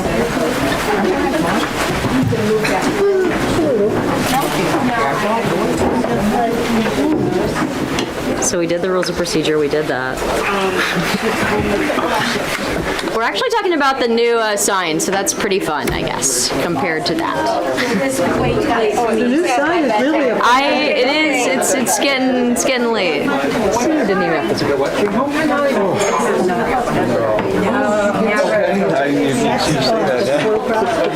Oh, yeah. But wasn't it really fun to like not Good night. Thank you. You handled yourself well. That's good. Thank you. I'm trying to come great. That's a good idea.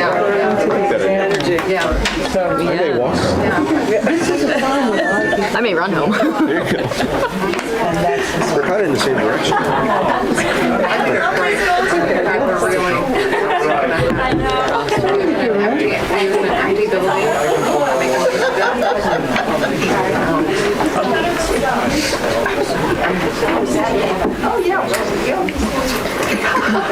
I guess they weren't all here for us. So, moving on. I thought you wanted to. Oh, you're right. Yeah, we're on item 13. All right. I took notes. Thank you very much. I appreciate it. All right, select board. We're going to turn to a couple of procedural items. You'll see that in front of you, you have some meeting minutes. Those minutes are for the Tuesday, February 17th, 2026 meeting of the select board, as well as the, Monday, February 23rd, 2026 meeting of the select board. In these moments, I believe procedurally you two are abstaining because you were not part of the meeting. Yeah. So I just had one question on one though. Absolutely. February 17th, 15 adjournment. Ms. Curl called for a motion to enter executive session. Shouldn't that be adjourned? Because 14, you entered executive session. Yeah, that's correct. Okay, that's the only thing. Thank you. But I'm not going to vote on it. I just wanted to. So if we could amend the minutes to read call for motion to adjourn, which is correct. Thank you, Marlene, for your close read there.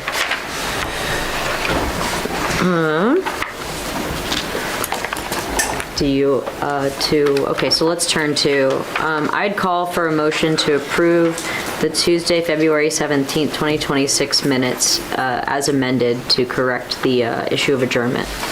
So moved. Second. All in favor? Aye. Aye, and then 2 abstentions because of our new members. Welcome. And then, let me take a quick look at the February 23rd, 2026 meeting minutes. That double G in Davis, Johnson, and Ringer always gets me, but it is correct. I have to abstain on this, so actually, I'm not sure you have a quorum. We will never have a quorum. Never, yes. Okay, so we're just gonna sign them. We don't actually have to even do this process legally. It's a helpful process. It's a helpful process, but it's not legally required, so it's no big deal that we can't do that. All right, here you go, because there's the one that's amended. Thank you. Moving forward, so that was 13. 14 warrants. Whole bunch. One of these days, we're gonna take up Mike's suggestion, right, that we raise the threshold. Yeah. I think it's going to be really fun to read every item over $1,000. I have 2 warrants because town meeting was the select board meetings and we couldn't go a whole month without paying any bills, so we did one in the interim, and Naomi came in and signed it. So do you want to do them at the same time? Do you want one at a time? One at a time. My brain has had enough. Yeah, exactly. Okay, here you go. All right. I would call for a motion to consider. Check warrant, a call for a motion to approve. Check warrant report number 26020 in the amount of $105,052.60. So moved. Can I ask a question? Yes. Where do you get the number, the warrant number? Where am I looking? It's at the top. It says check warrant report. It looks like this here. You can take a look at this little physical. It's a different version of it. You have I sent a long version out in the packet with the Okay. explanations of the invoices. I'm sorry. Yeah, she gives you the helpful one. Okay, yeah. The sort of shortened one. Shorter one. And then what happens is I'm going to go through and I'm going to read every item that's over $1,000 with a couple like random ones in there. And then next time we are bumping it to $2,000 or something that the board agrees to be acceptable. Okay. Aflac, invoice 205633 in the amount of $1,557.08. Employee supplemental insurance. BCRC, $4,000, it's invoice 3151. That's the first, the down payment, if you will, on the town plan fee, the first payment. Bennington County Sheriff's Department, $7,620. Sheriff services for February. GA Bow Fuels, $2,133.66. DPW and Fire Department fuel and equipment. And the same goes for GA Bow Fuels in the amount of $2,141.90 and $2,261.46. Yep. Brett Mold Construction, $17,888. New building construction, finishing, all the finishing work inside. And that's the money out of the ARPA funds that were allocated at the special meeting last year. Casella Waste Systems, $10,255.05. Transfer station. I'm gonna read out a random one. Crosby Getty, $200. She cleans Cole Hall and the DPW garage. Great. Eastern Salt Company, $2,775.64. Salt. Green Mountain Power, $1,028.04. That's at Shaftsbury Village Light, and we have the inspector from Green Mountain looking into, that's the one that we had to look at. The distribution designer. HL Gauge Sales, well, let us know how that goes. HL Gauge Sales, $7,523.91. DPW truck number 3, parts, maintenance. Hewlett Electric and Father, $3,176.40. New building electrical work. So also out of the ARPA funds that were voted upon at special meeting last February. LHS Associates Incorporated, $1,566.20. That is town clerk supplies. That is ballots. Yeah. LHS is always ballots. Nemrick, $7,750. February fee for reappraisal. North Country Overhead Doors, $2,435. DPW maintenance on one of their overhead doors. Peckham Industries, $5,082.42. Sand and gravel. So that's sand, the 5,000. Peckham Industries, $1,487.20. Gravel.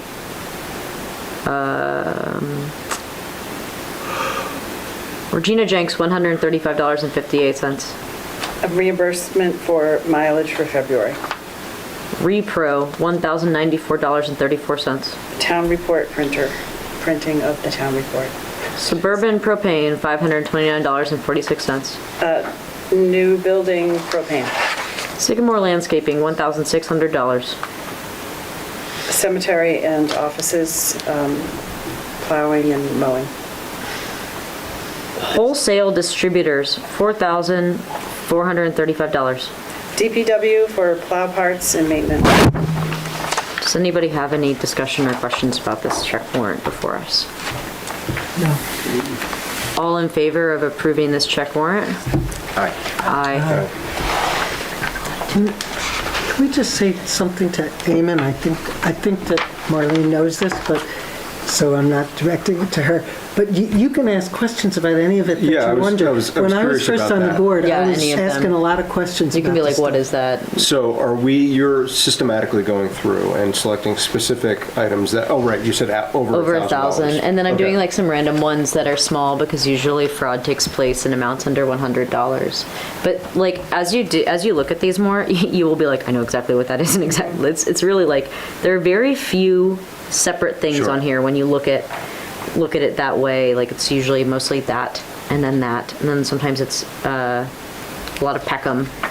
But when you look at it sort of in that way, Suburban Propane, Sycamore Landscaping, Sure. he does all the mowing. And Sure. So it sort of becomes where you would notice. You would be like, what is that? You know? I was trying to keep up with you, looking over the list that you provided on Friday, and got lost very quickly. So Maybe we should have that they should also have like a little shorthand one. So they can glance at it in advance. I think that would be a good idea. I always have the invoices too that match that, so I can just look it up. Because this is easier to just kind of cruise down and be like, oh, okay, like what is that, you know?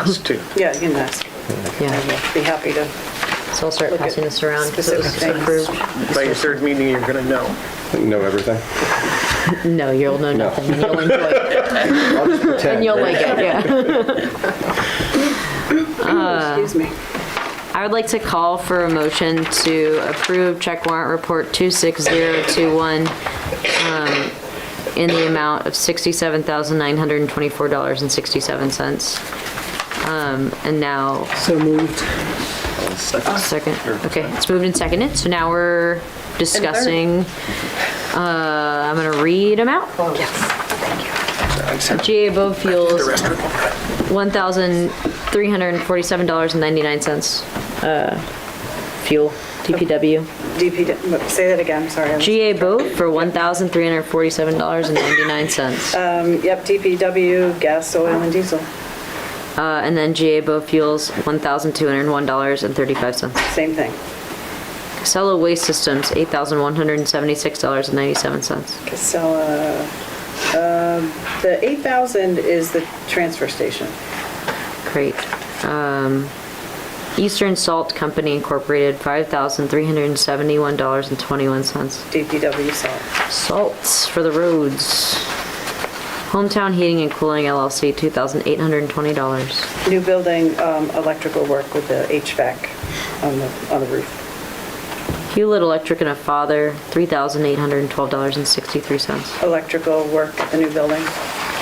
M&T Bank, $1,970.58. This is the town credit card, and we put things like all of the web subscriptions, like Zoom and...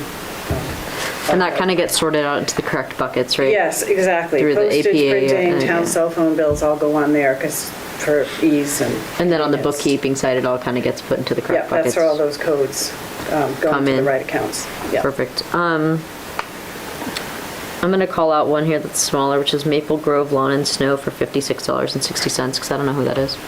DPW plow and sander parts. That makes sense. MVP Healthcare, $17,707.20. Employee health insurance. And they pay part of that burden, is that Yes. correct? National Business Furniture, $2,700.23. That is the town clerk's desk for the new town clerk space.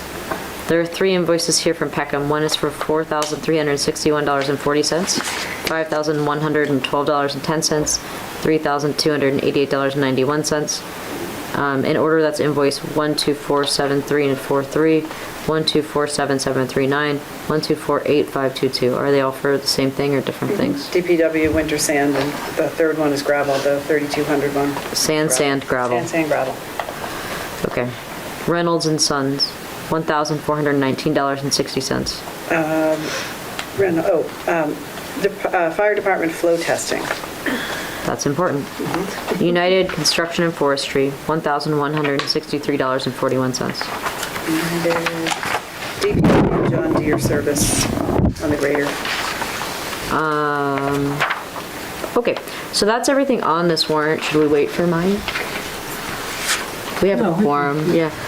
All in favor of approving check warrant report 26021? Aye. And then I have 2 payroll warrants. Yes. And then one more random one.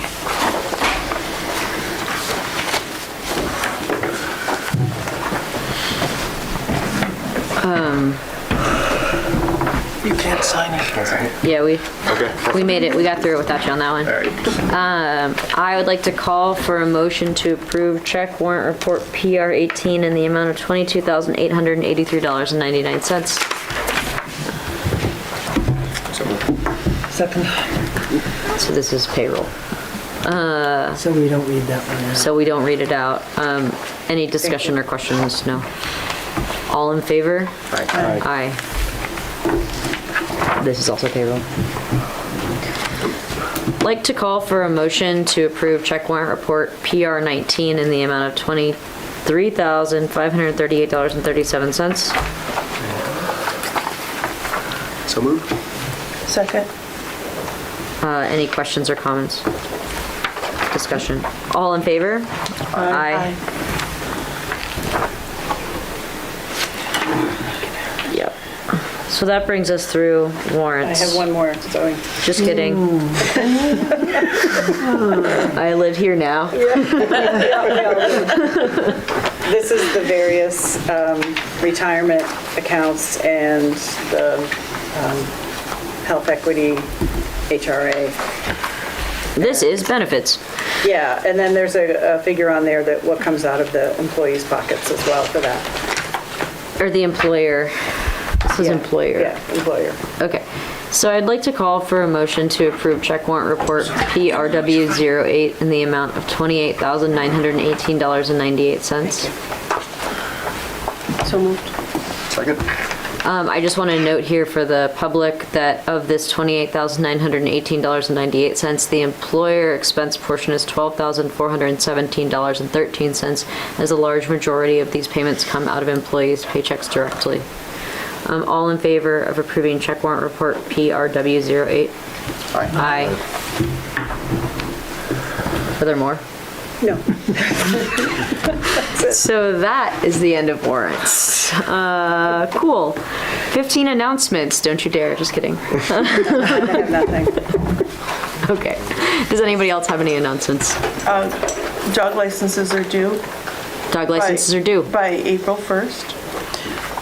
Coming up I was soon. going to have a date for you guys, and I apologize, I forgot to go out and check, but there's going to be a rabies clinic up at Second Chance Animal Shelter. It's on a Saturday, towards the end of the month. I will be there to sell dog licenses. They've invited me to come up, but I'm going to go up. So we'll put that on the website, too. And we'll have the date. Yeah, we need the date for that. Yes. Also, I was being cheeky, or as it was called earlier, jocular.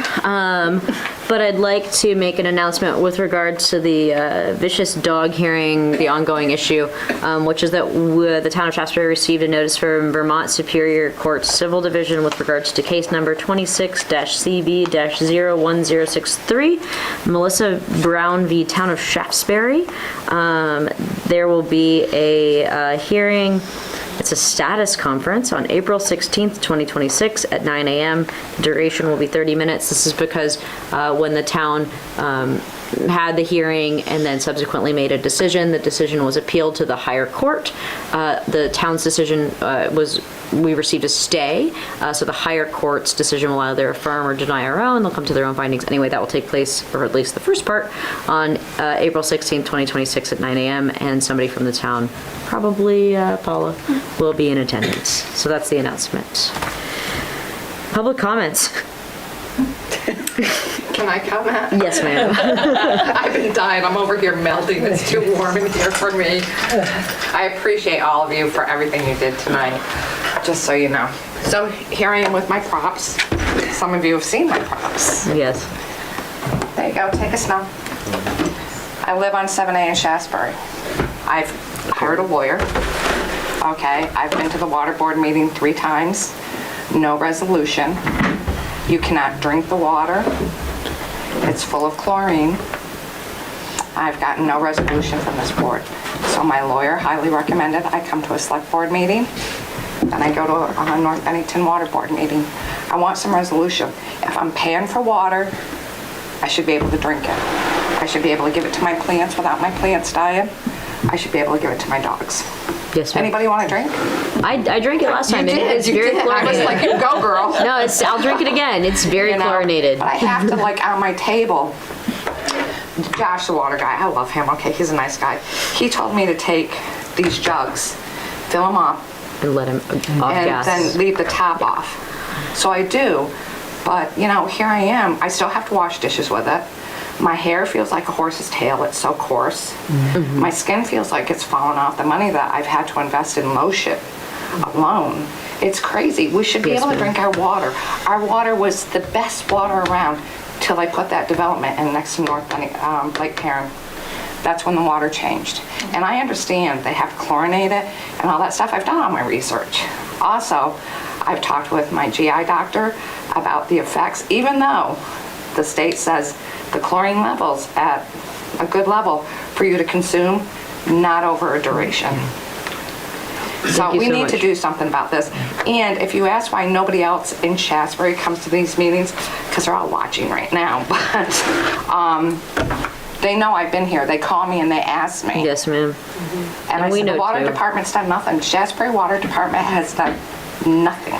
Yeah, we have reached we all out know to we've reached out to the powers that be that own the Reaching out's not helping out. And that's why nobody else in the town of Shaftsbury, I probably have 15 people who would come to meetings, but everybody says, why go to the meetings? No one does anything. I'm a prime example. I come to meetings, nothing gets done. The town of Shaftsbury is a user of the water system of North Bennington, so our hands are tied in a very similar way. I know that you know that, and I'm sorry to. It is the worst. We have several ongoing issues with them as well, all of which they don't respond to us either. And so I'm glad to hear you hired a lawyer. because we simply purchase water from them. We don't maintain the system, and all complaints that we I have, would they think my town would back me. Yeah, we do know? back you. We And, came to them you know, exactly with your there's complaints. Other people in Shaftsbury, Cleveland Avenue, Church Street, 67 East, we used to call it, whatever, down by the fish pond. Everybody is complaining about Yes, the water. I have Up friends on who Twitchell Hill. brought it up to me. I absolutely You know? understand. Even people in North Bennington, it's horrible. Yep. Why are we paying for this if we can't drink it? We need to put a little pressure on North Bennington. We sure do. And where is the North Bennington town offices? Are they in the railroad station? Yes. I've been there twice. I can't get in that building. Yeah, they're only there, they're very rarely. But we have contact for, so they actually recently changed the chair of the board. It was Steve Goodrich and now it is Joe Herman.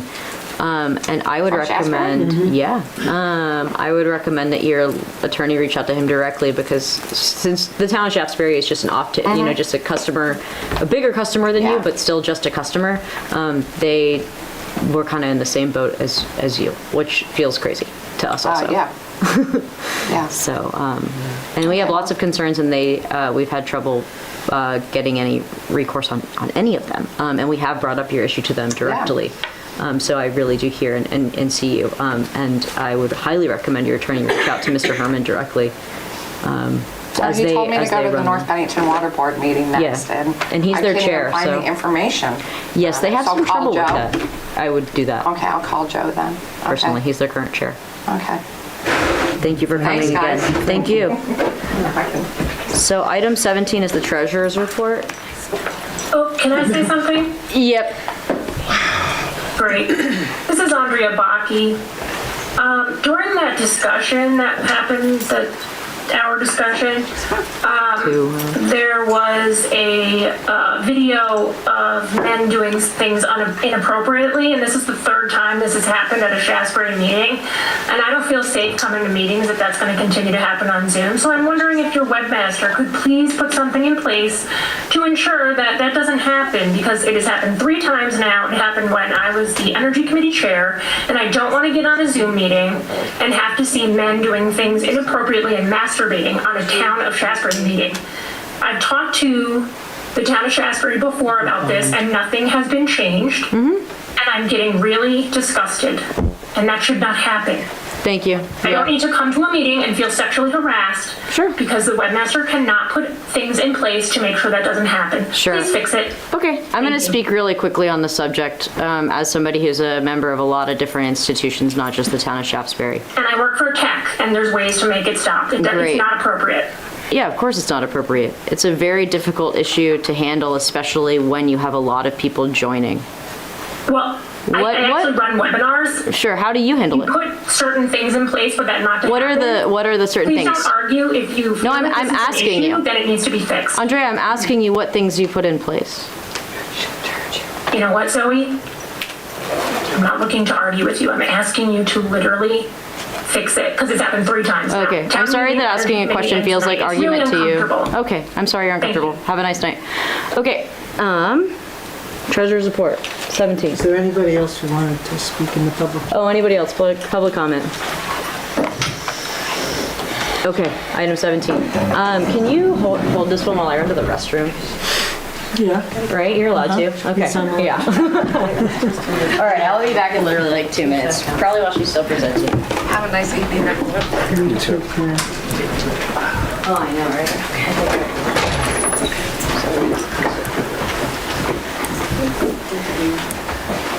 Are we waiting for her? Or? No. Oh, okay, cool.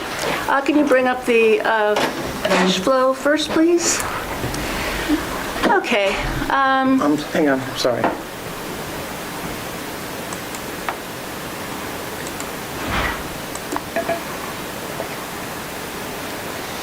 Okay, the biggest number there is delinquent taxes. That's a nice big chunk. You don't usually see checks quite that big this time of year, so kudos to Holly for that. Those are just the water receipts that are also all delinquent, so kudos to Tiffany for that part. Not much else going on. The very small amount is, on the clerk money, is dog licenses. She's got a great big deposit that's waiting to go to the bank because tomorrow, or actually the day after tomorrow. We can look down at the bottom half. That's just what we have already approved. So you'll see that that's the cash balance is 1.1 million. And then if we look at the cash by fund spreadsheet, that'll show you how much of that is actually in the general fund. And please, newbies, ask questions if you want. I'm going through this very fast, but I'm more than happy to go into more detail. Maybe not tonight. Yeah, I think everybody's brains are a little fried right now. But so there you see that's a similar number to what we had. This is the NEMRIC number. It's different from the cash number I just said. It's slightly different because of outstanding checks and things like that. The other one is actual cash in the bank. This one is the cash as far as our accounting system is concerned. And so you can see that that 1.1 million is not really cash that we're able to use just to pay checks.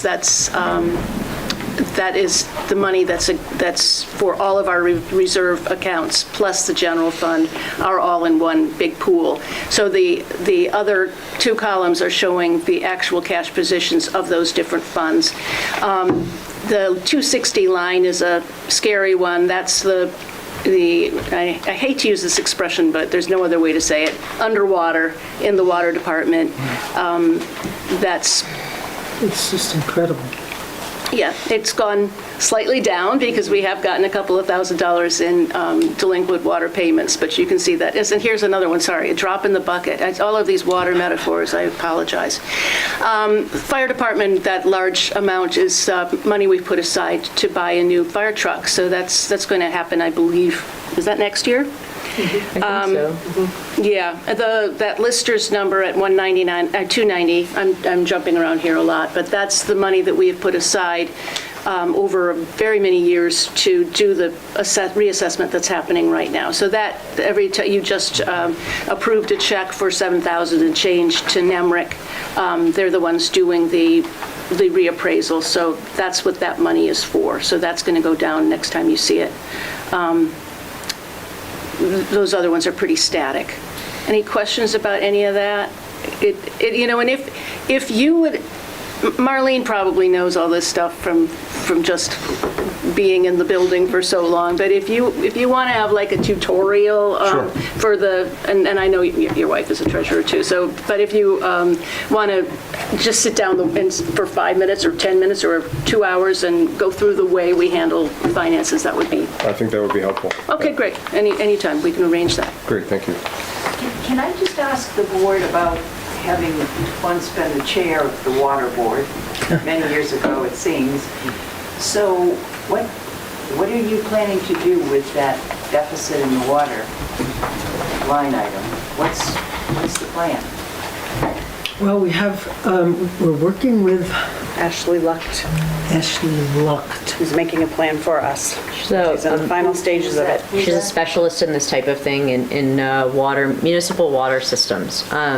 So she kind of helps, if my understanding is correct, understand where your system is. So first of all, we had this down to like $80,000, I think, last year when we first got. It just depends. It's very seasonal. It depends on when we write the first thing we did, I guess, to help is we got a delinquent water tax collector in particular. We had somebody go after it, and she did manage to claw back like $40,000 or $50,000. I understand that this will happen over and over, and that they will become less cooperative, these people who don't pay. But the other thing that Naomi was pointing to is that we have brought on an advisor who's a specialist in this space, who should help us understand what's going on also with our pricing, because our water pricing is way behind. Right.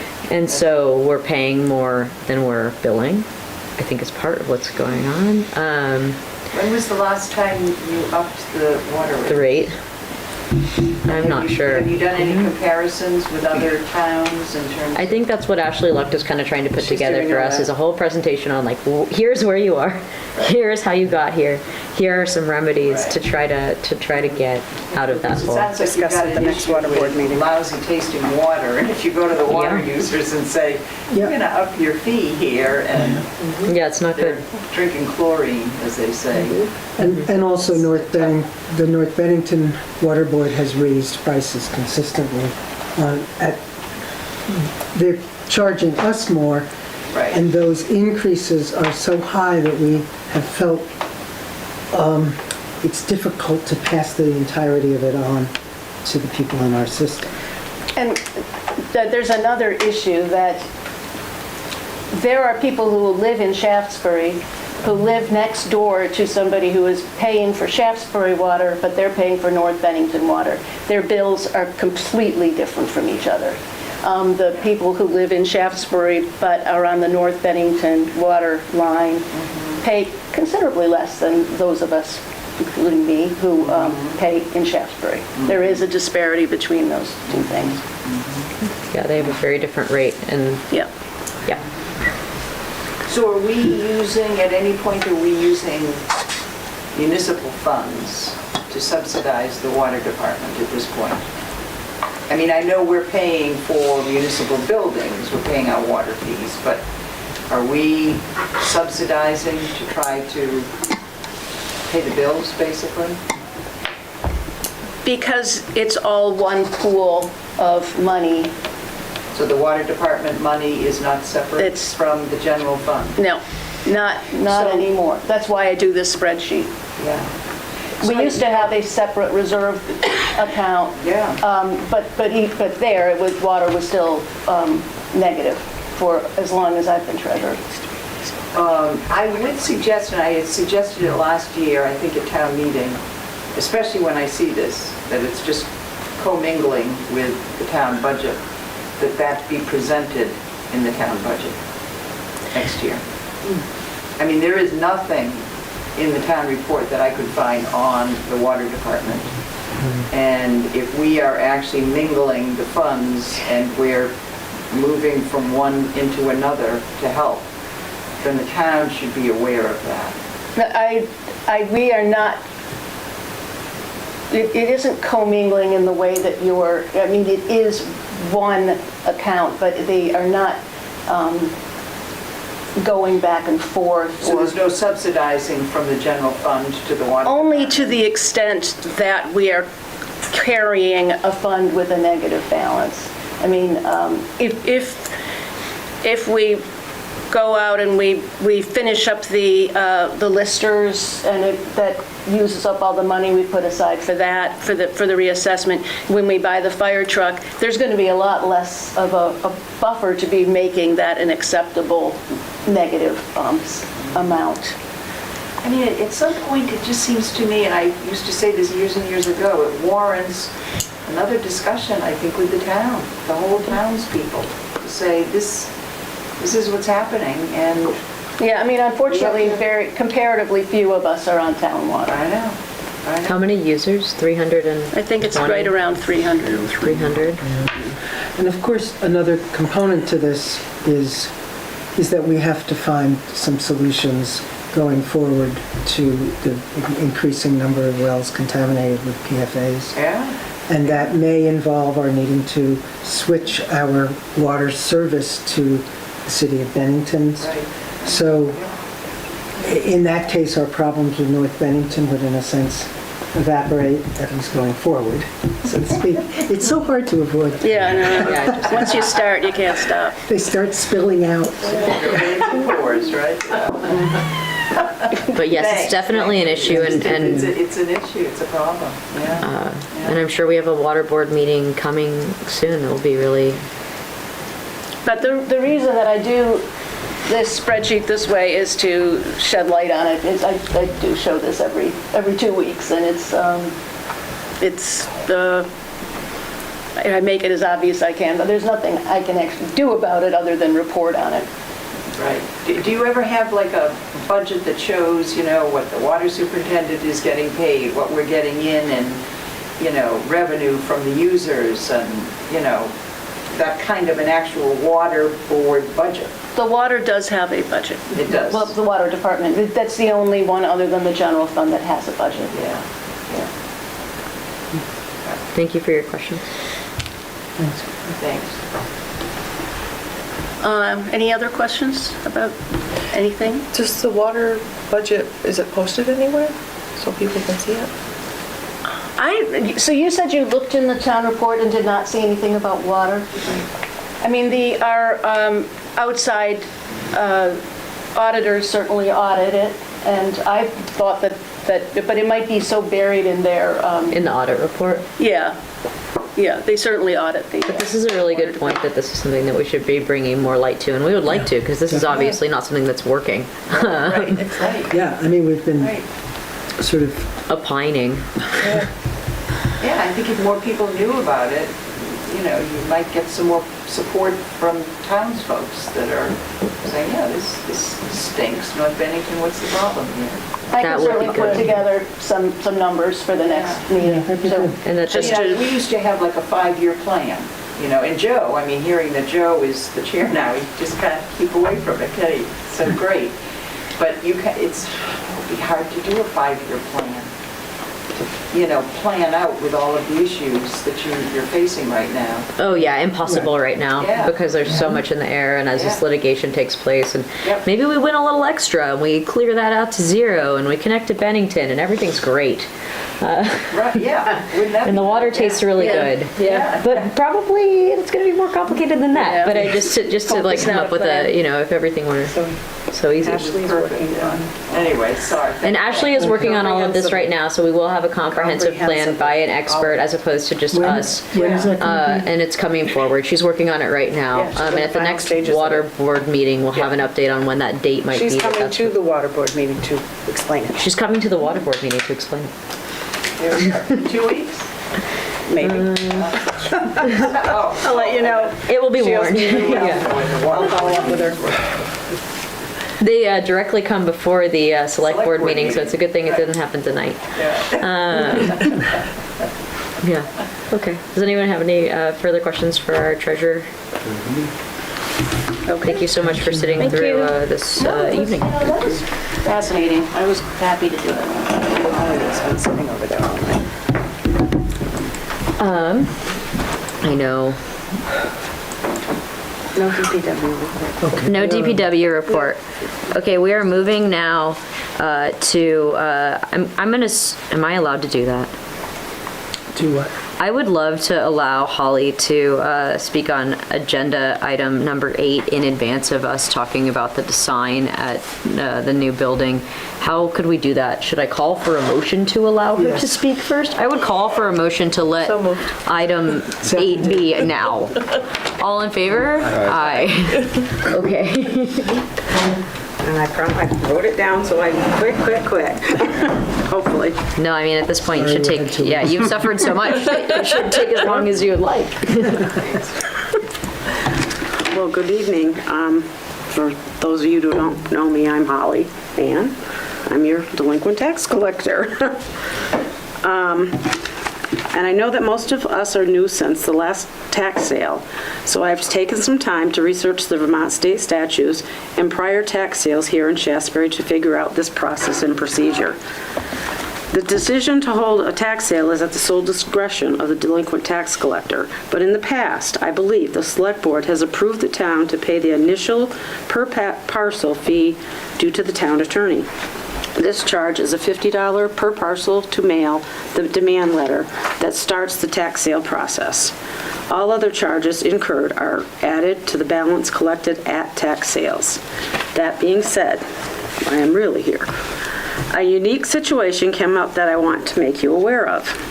Our town attorney reached out to inform me that the North Bennington delinquent tax collector was initiating a tax sale on a resident that is taxed and has delinquencies on an adjoining property billed by North Bennington and Shaftsbury. It is recommended that the sale combines both delinquencies so that all outstanding tax liens are satisfied. Due to the timing and urgency of when I received the phone call, I agreed to pay for the initial demand letter myself. This is the first chance I've had to, but wanted to be sure to let you know that we do have one property starting the tax sale process with the North Bennington event. I would also like to make you aware that soon I will be coordinating with the delinquent water bill collector, Tiffany Mays, and we'll be creating a list for Shaftsbury tax sales to occur. I will be sure to submit this detailed request of demand letters that will be going to tax sale in a timely manner. But I don't know if that's it. And that's all I have to say, but there is a tax sale in motion. And I don't know, I tried to look back and see how it was done in the past. I know that you're supposed to come before, I guess for informational purposes. I'm not, I looked back and tried to see from the last tax sale in the minutes, how was it done? Was it? Yeah, it hasn't been one of my time. 6 years, or 5 years, I think your dad used to come and just inform the board. And I think it was for the purpose of the town paid for the initial demand letter. Okay. And other legal fees were paid by the tax sale. Yes. Okay. That's the way I remember. Okay. Thank you, Ken. That's great.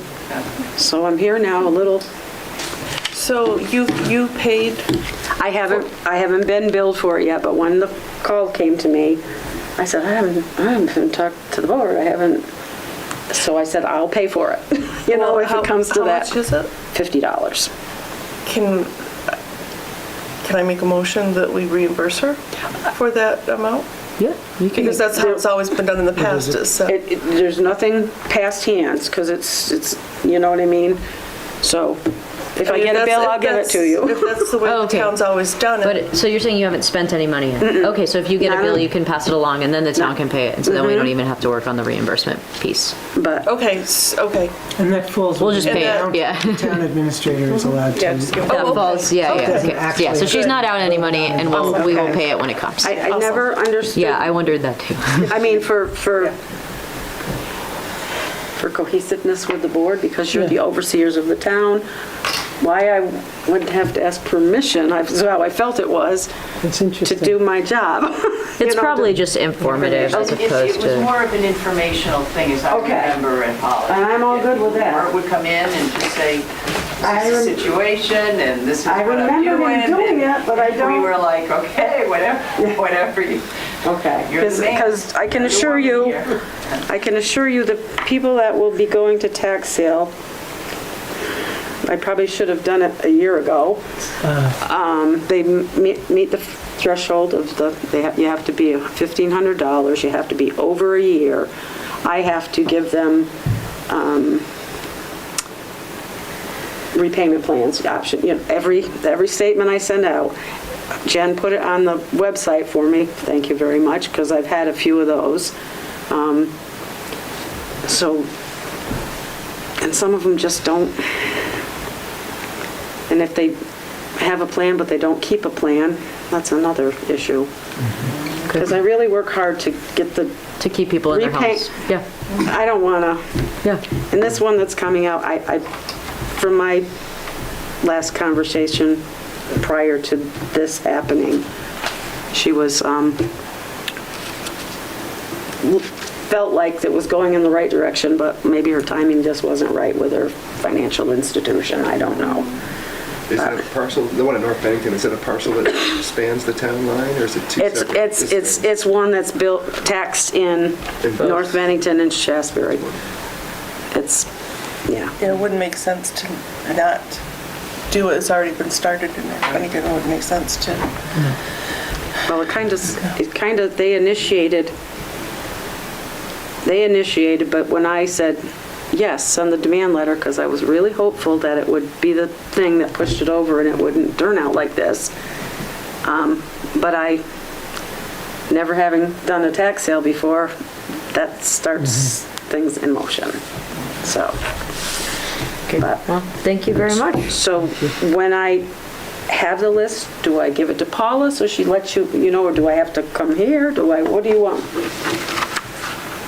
I think it's probably mostly like informational, so if someone comes in, we know why they're here. Okay. So maybe send it to Paula and to the town clerk. I mean, because this was nice, the room was real full, and now it's empty, and I had my thing, because I get to talk an hour. So Do you have an attorney that you work with? Kevin O'Toole is your attorney. Yeah, that's who you're Yes. Yep, Oh, no, I want to do this by myself. Yeah, no. I just wanted to be sure, because I know you used to talk about Kevin a lot. Yes, Yeah. he's the attorney. He's handling it all. Yeah. Just have to do signatures. But thank you so much. Thank you. Thank you so much. Have a good evening. Thank you so much. So now we'll move on to item number 7, which is discussion of temporary sign at new town offices building. Paula, is this you? Sort of, but did you get the email, Marlene, Yes. first? From Heidi. Heidi What's her last name? Humphrey. Humphrey. Thank you. Yeah. Who's a designer. Offered graphic designer, to do a temporary sign. Actually, she's Ben Benedict's wife as well, yes. Yep. So this is the image that she sent based on, she was talking to some people in the community, and they're like, wouldn't it be great if it looked like the Howard Park sign that Peckham did? So this is just what she sent, and a discussion, and it's a temporary sign. My one quick note here is that maybe resource center would be appropriate as opposed to community center. Just thinking that there are resources there that are available to members of the public or to people who are, because the other thing is, if you're coming through town, it is a resource center, and it's also if you go to the town clerk and you're asking to review old documents or this or that or whatever, those are resources available to members of the That is part of public. town offices. My thought was, this is temporary. We're going to move in there as town offices, and we need that as large as possible. The words town offices, so that people can see it and know where we are and get used to us being there. That's a good point. So that was my thought. I put that in the email to her, that I thought, put town offices for now and make it large enough so people see it as they drive by. Or how about the same thing in town offices up top in Shaftsbury, Vermont, down the bottom? Yeah, or you can take Vermont out and just move the gray part, so it'd be 2/3 green and say Shaftsbury Town Offices and the community center on the bottom strip. Or resource center. Or resource center. I mean, we don't have any exact proposals to make a community center. The community center is supposed to be here. Yeah, that's the goal. This is the in community the center long one run, day. That's like proposed to be a resource center along the way for things that are, Sort of ongoing, and if there's like a meals on, if things take place there that are resources to the community as opposed to a community center where you would have a, party. It's not that. We were talking about that, though. I thought when we talked about it, isn't there a big room in there that people had talked about? It can hold big meetings, yes. And I thought it was going to be like a community. It's going to be like a Until this one multi-purpose, is. Until this one is. Swiss Army knife. Well, I know, but that's like, In a long time. It's been a long time. It's going to take time, yeah. It's been a long time. But we are hoping you're correct for it to serve some community purposes as Yeah, well. because I think people have been talking about it. It'll be nice to have a meeting. And we're going to have definitely. some picnic tables outside, and there will be all sorts Yeah. of, but that all has to be kind of ironed out. Yeah. Yeah, no, I think and I like the idea of saying Shaftsbury Town Offices, because that just quickly looking at it, looks like, when you have the entering a town, it's like Shaftsbury, Vermont, okay? But I agree. I would say Shaftsbury Town Offices, too. I just feel personally a little assaulted by the color. It doesn't feel to me like it goes with the surround. All the other signs in South Shaftsbury are nice, modest, white and black. That's a good point. And it has a flavor. I don't know, who did Naomi, she is there a say way you asked- can show it to me on the, Oh, I'm so sorry. I didn't share. I'm sorry. Who did she say? She thought it would be a good idea She was to saying match she was talking to people in the Can you see community. it? She didn't. She got some feedback. She got feedback from people. She didn't specify from whom. Who said that, yeah. Is there a reason why it's only a temporary sign? Well, there's a good question. Probably cost-based. Because they probably wanted to get it to match the fabricated right dental away. sign. And that will be removed once we are fully moved into the building. Right. Well, once we get around to Is that true or no? No, he's That's staying, remaining? yeah. Staying. Okay. We might clean this one for him. Somebody just asked a question. What'd she say? Sorry, could you repeat? Sorry, I just wanted to know, I didn't hear the answer. Why is it temporary? We're not ready for the real sign yet. We haven't moved We don't on even know when our moving designing date is. and contracting out for a new sign yet. To have something affordable in place right away as soon as the members of the town who work there move into the space is kind of what I'm assuming, because I think we're only a couple weeks out, so we don't really have the time, I think, to put together a really good design that also encompasses what maybe will take place in that space. And so this was also probably something that would be created at a much lesser level in terms of the design element, as well as probably the cost for the sign. I'm just speaking, maybe no, it's not out of turn. So something that's affordable and quick that we can put up so that people know where to go. And then the Community Center Development Committee will probably work to put something together that comes before the select board that would be more permanent, as it's something that would be in the town for sort of forever. But that's something that's too soon for a move that's taking place in just about 2 weeks. Okay. In the short term, they'll just take a decal and put it up. Yeah, they'll just stick it on, so it'll be very affordable. So just for informative purposes, and then we'll move through the process of fabricating a real permanent sign. Does that make sense? Shira? Yeah. That's awesome. And thanks for sharing it. I appreciate it. Absolutely. Yes. So what feedback are we? And this was the other side. Same thing. His sign looks better from that direction. I think she just wanted to know what it should look like before she makes it. Maybe it just should say town offices for now in big letters so that it's just Shaftsbury Town Offices. Take out Vermont. They're not just. No, Vermont, no. Shaftesbury Town Just the fact. offices. Town office, yeah, Shaftsbury. Because we're really just trying to direct traffic, yeah. I think if you get a sign like that says Shaftsbury, Vermont, and town offices, temporary, then when you get the permanent one, people are going to notice the difference between the temporary one and the permanent one. My only thought is if you decide to put community center or whatever you put, resource center, put that on a hanging thing. Make provisions to hang it on there, so once you can design the sign the way you want it and you put that there, because you don't know if that's going over there. I mean, community center was supposed to go here. Right. Your big meeting room isn't any bigger than this one.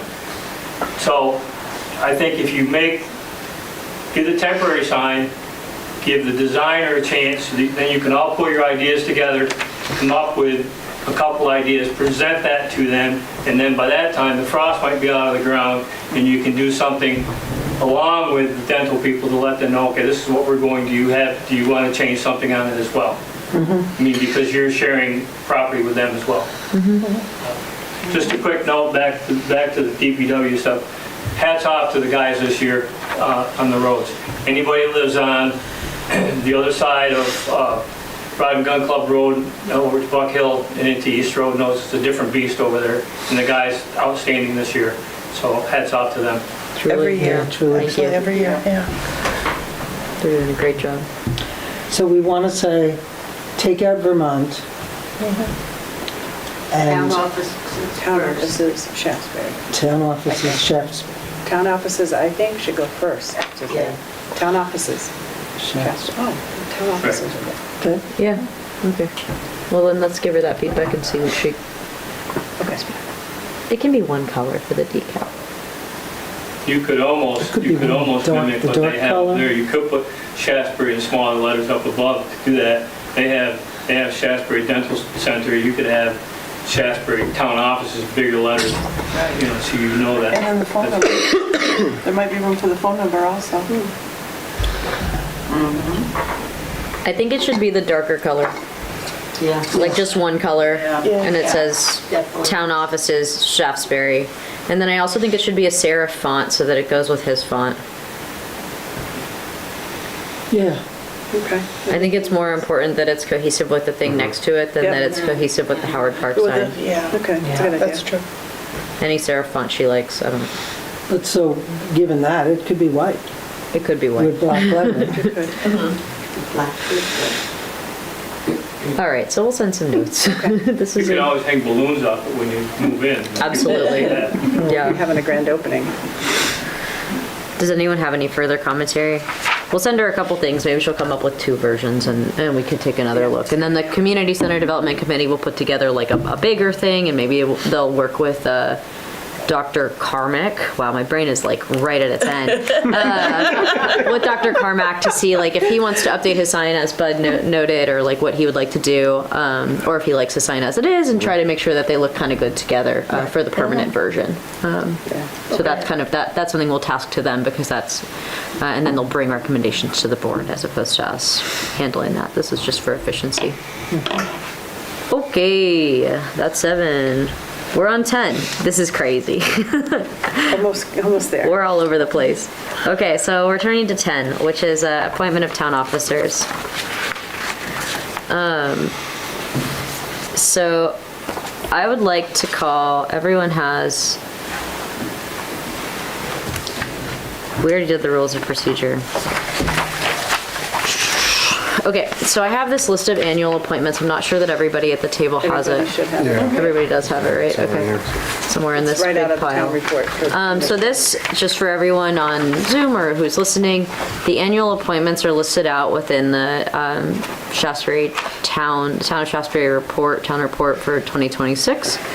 And so I would like to call for a motion to, well, I guess maybe discussion first. How does everybody feel about appointing them as a slate where I will read out their name, the appointment, and then the name, one by one, and then, so I'll call for a motion to approve it, to approve the slate, and then I will read out each title and each name, and then we will vote holistically, or I can go through and call for a motion to appoint like animal control officer, and then we do that individually. There will be a section for discussion after we do that motion, so if you were to have a question about one of these individuals, we would be able to have that discussion. Well, it would take a lot longer to do it the second way, so maybe we should do it the second way. Just No. Okay. How about as a slate? Oh, you're going to be so helpful. You're like, it's early evening. It's midnight in Vermont. It's almost 9 p.m. Okay, so I would like to call for a motion to appoint the following slate of, appointees, which are Animal Control Officer Bob Perry, Bennington County Regional Commissioner Cinda Morse, Emergency Coordinator Paul Danzero. Cinda Morse doesn't want to do it. Never minded that one. So we have an open, We have a vacancy. so we need somebody to come forward with an interest in being the town's representative to the Bennington County Regional Commission. So I'm going to start over. Okay. Sorry. No, don't be sorry. That's good. We don't want to appoint her if she's not doing that. Okay, cool. Thank you for catching. I'd like to call for a motion to approve. I'd like to call for a motion to appoint as the Town of Shaftsbury's Animal Control Officer, Bob Perry. There is currently a vacancy for the Bennington County Regional Commissioner spot. Please contact Paul Eichen. For Emergency Coordinator, Paul Danzero. For Energy Coordinator, Ben Hewlett. For Fire Chief, Joe Vadigan. For First Assistant Fire Chief, Mike Taylor. For Second Assistant Fire Chief, Ed Schul. For Fire Warden, Eric Bushy. For Deputy Fire Warden, Ed Schul. For Health Officer, Jackie Myers. For Deputy Health Officer, we also have a vacancy. Please come forward to Paul Eichen if you would like to take up that role. Town Service Officer, Jackie Myers. And Tree Warden, Dave Mance III. So moved. All in favor? Aye. Discussion? Discussion. I'm wondering about the energy coordinator position, which is no longer actually an active position, hasn't been for many years. And we don't turn to him for recommendations. We have an energy committee that we do that with. And I'm wondering whether there's any point in, and maybe this is the moment to strike it, since it's 10 of 9. Is he on the Energy Committee? Yeah, I was just No. going to say, maybe he should be approached to see if he'd like to Ask him about it. be Okay. on the Energy Committee. So then- And be part of it that way. Should we, procedurally, I wish Tim was here, should we, I think we can appoint him, and if he wants to step down, or if he doesn't want to do, I think then we'll make a change. it will make a change. Okay, so as it stands at this moment, these are the appointed members of the town of Shaftsbury. Yes, we voted 5-0, and we're going to approach. Did we vote? We haven't voted. Okay. Haven't voted yet. Oh my goodness. All in favor of appointing these people? Aye. And we will approach Mr. Hewlett. Okay.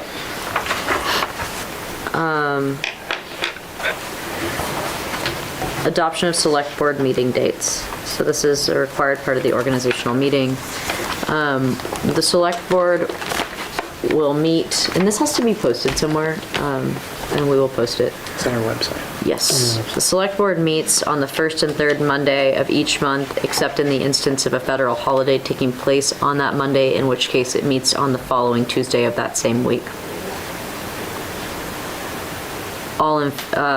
So do I call for a motion for that? Or how does that adoption Well, work? this says adoption, I guess I would just ask if everybody's in favor of keeping it that way. Then I would call for a motion that the select board meet. I just want to I'm trying so hard to make sure that we're just voting on everything and that's like real. I'd like to call for a motion for the Shaftsbury Select Board to adopt its regular meeting dates as the first and third Monday of each month of the year, except in the instance of a federal holiday taking place on a Monday, in which case the select board will meet on the Tuesday of that same week. So moved. Second. All in favor? Aye. Okay. I just want everything to be beyond the pale. Yes. So now we're on other business. No, we did it. Number 12. Number 12, the appointment of a secretary. I would like to nominate Sarah Costin. I would second that nomination. Can you second, being the chair? And Robert's rule says I can, Okay, because I would do it if you can't, so. but because if I don't call it, Oh, I think that's why. oh, okay. Yeah, I read it literally before this because we had that same question.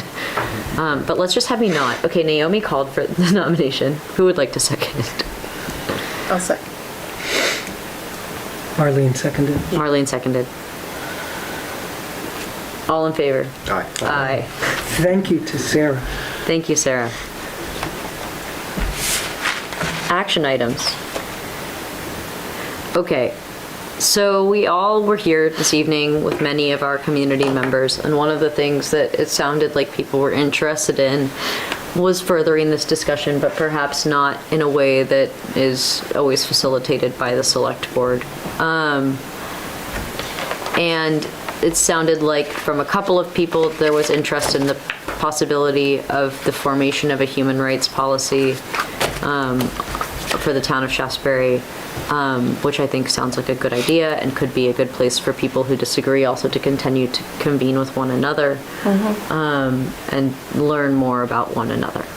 Which is, you know, there was a gentleman who kept asking, why are we doing this? Why are we doing this? And that's why we were doing this, was to really have more space and more time.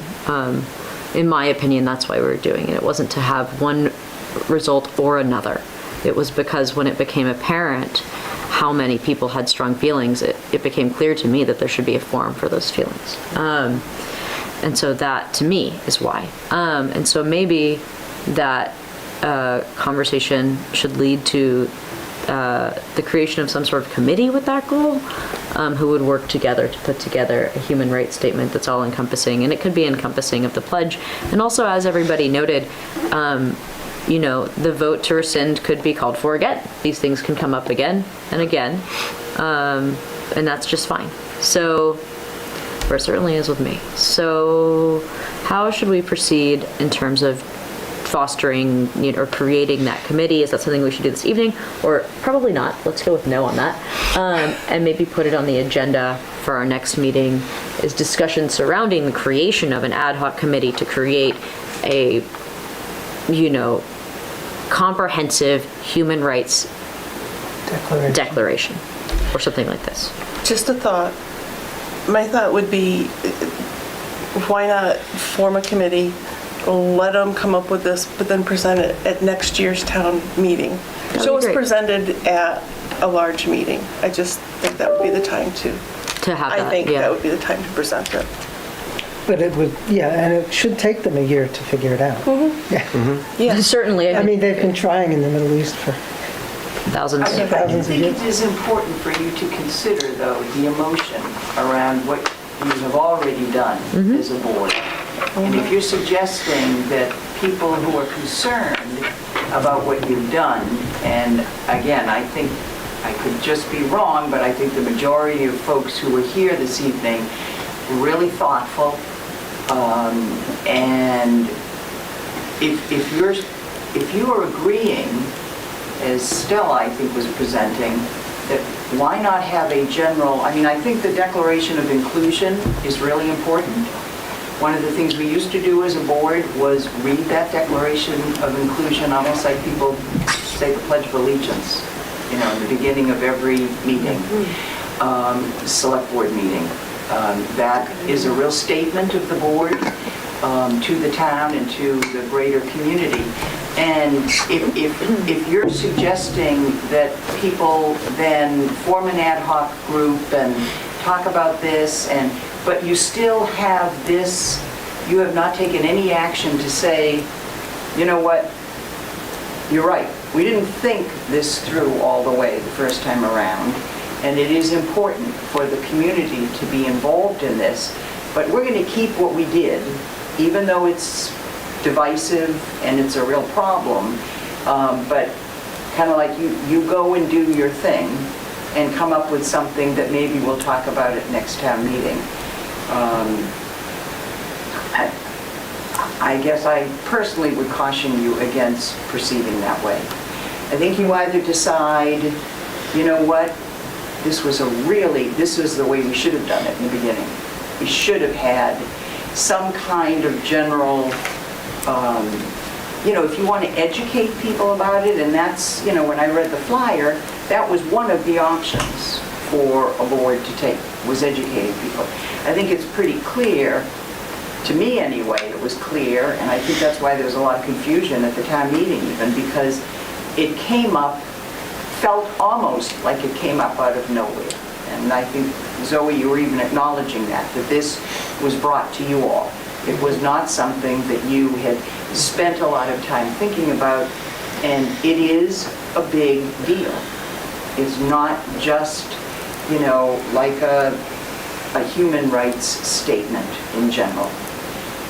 It is very specific, and it has become very divisive, I think, for a lot of folks in the community from all different persuasions, frankly. I was pretty interested in hearing the different positions, some that I wouldn't have anticipated where they were coming from. But there's some real deep-seated emotion. So I would really recommend that you as a board have your own internal discussion amongst each other, considering everything you observed at the town meeting, at this meeting tonight, and not just do nothing. I think that's a good idea, and isn't that what's supposed to happen at the next meeting here? I don't know. I mean, that's what we were talking we were about. just talking about, coming up with an ad hoc group that could take a really long time to come up with some sort of statement, and in that really long time, you've already made your statement, and it's there, and it's on the website, flashed all over it, and... But I think the decision was to make that statement smaller, so it's just about... Well, I think you ought to think about what you're trying to achieve with it, and thinking about what people were expressing tonight, and really take that to heart. Because I think a lot of people walked out of here feeling like, well, that's it. They're not going to take another vote. That's it. We did it. It's done. And that's but it. Karen, there's a lot of people in town who weren't here. And it's sort of like, it's sort of like what happened at town meeting a year ago when Mike Biddy brought that, practically the same pledge, and it was passed unanimously by voice vote. That was just the people who happened to be there. And the argument here tonight was, this kind of thing shouldn't be done by just the people who were there. Well, I will say that this was publicized. This was pretty well publicized. There have been lots of things in the paper. There were people I know, and many you probably know, that are very supportive of it. People I know that have real reservations are very supportive of the idea of it, but not that it would be the town select board that is making the decision for the whole town. And those people couldn't be here. So, yes, we can say that about anything. But again, I feel that those people were totally here. No, there were a lot that were not here. I know, but there were a lot of people on both sides. I received a lot of emails and outreach from people on both sides of the issue, which I think you're trying to get to. Yeah. But I did hear from multiple people that they have deep reservations about this. I think that's the large point I heard from, I would say 75 to 85% of the room. Yeah. So just to say that there were people who were not here in that stance, there were plenty of people here in that stance.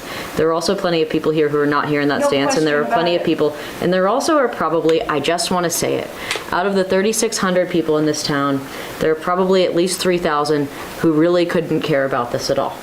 And so that's another thing that I think is really interesting that wasn't brought up this evening, is that we being this group of 5 or this group of 75, these discussions to which a lot of people are not party, who don't read the news. And one gentleman touched on this who said, working people, I'm a working person, he said, and it's hard to come to these meetings, and I'm not, and he had very strong feelings about this, and so he did come. Yeah. But it's sort of an interesting question to say, most people think this, or most people think this, or me saying maybe most people don't even think about this because they're thinking about their day-to-day lives. Right. And so that's something that I consider a lot too. When I think about this town, I think about 3,600 people. I don't think about the 5 or the 75. I kind of think what's the... Absolutely. And that's the other hard thing with the water, right? It's all, okay, we got 303. There's 3,600. Who's paying for it? There's just these questions that are really hard. And I think that tonight there was a call to rescind and nobody felt comfortable, or the moment wasn't right to second, or whatever took place this evening.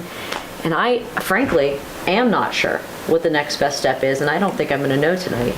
And maybe I'll never know. That's why I think we ought to table it, so to speak, until, Can I just add that you're right. Most of the people in this town do not care about this issue, one side or the other, but the ones that do, it's divided them so very badly, and that's not what we're here to do. That bothers me. The town, the people who really care are completely divided by this. And we have to be careful in the other, because if we rescind our decision, then the many members of the town who affirmed that decision and brought that before the board, and there were a lot of them, the first meeting, there was a whole different audience. There were like 15 people really in support of this thing who also live here. So that's really the hard thing, is that they're on both sides and they're both, But damage has been done. It's been voted on, it was voted in, and it's very divisive. It's become very divisive. But to do nothing doesn't feel right. It would have been doing nothing to not vote upon it the first time as well, I guess is the argument. If they had brought it and we said, we're not doing this, which is what I almost did on February 2nd when I said, why don't we do a human rights statement? And said, 2 weeks later, people turned up and it was already divisive. So I'm just saying, there was not an option for it to be.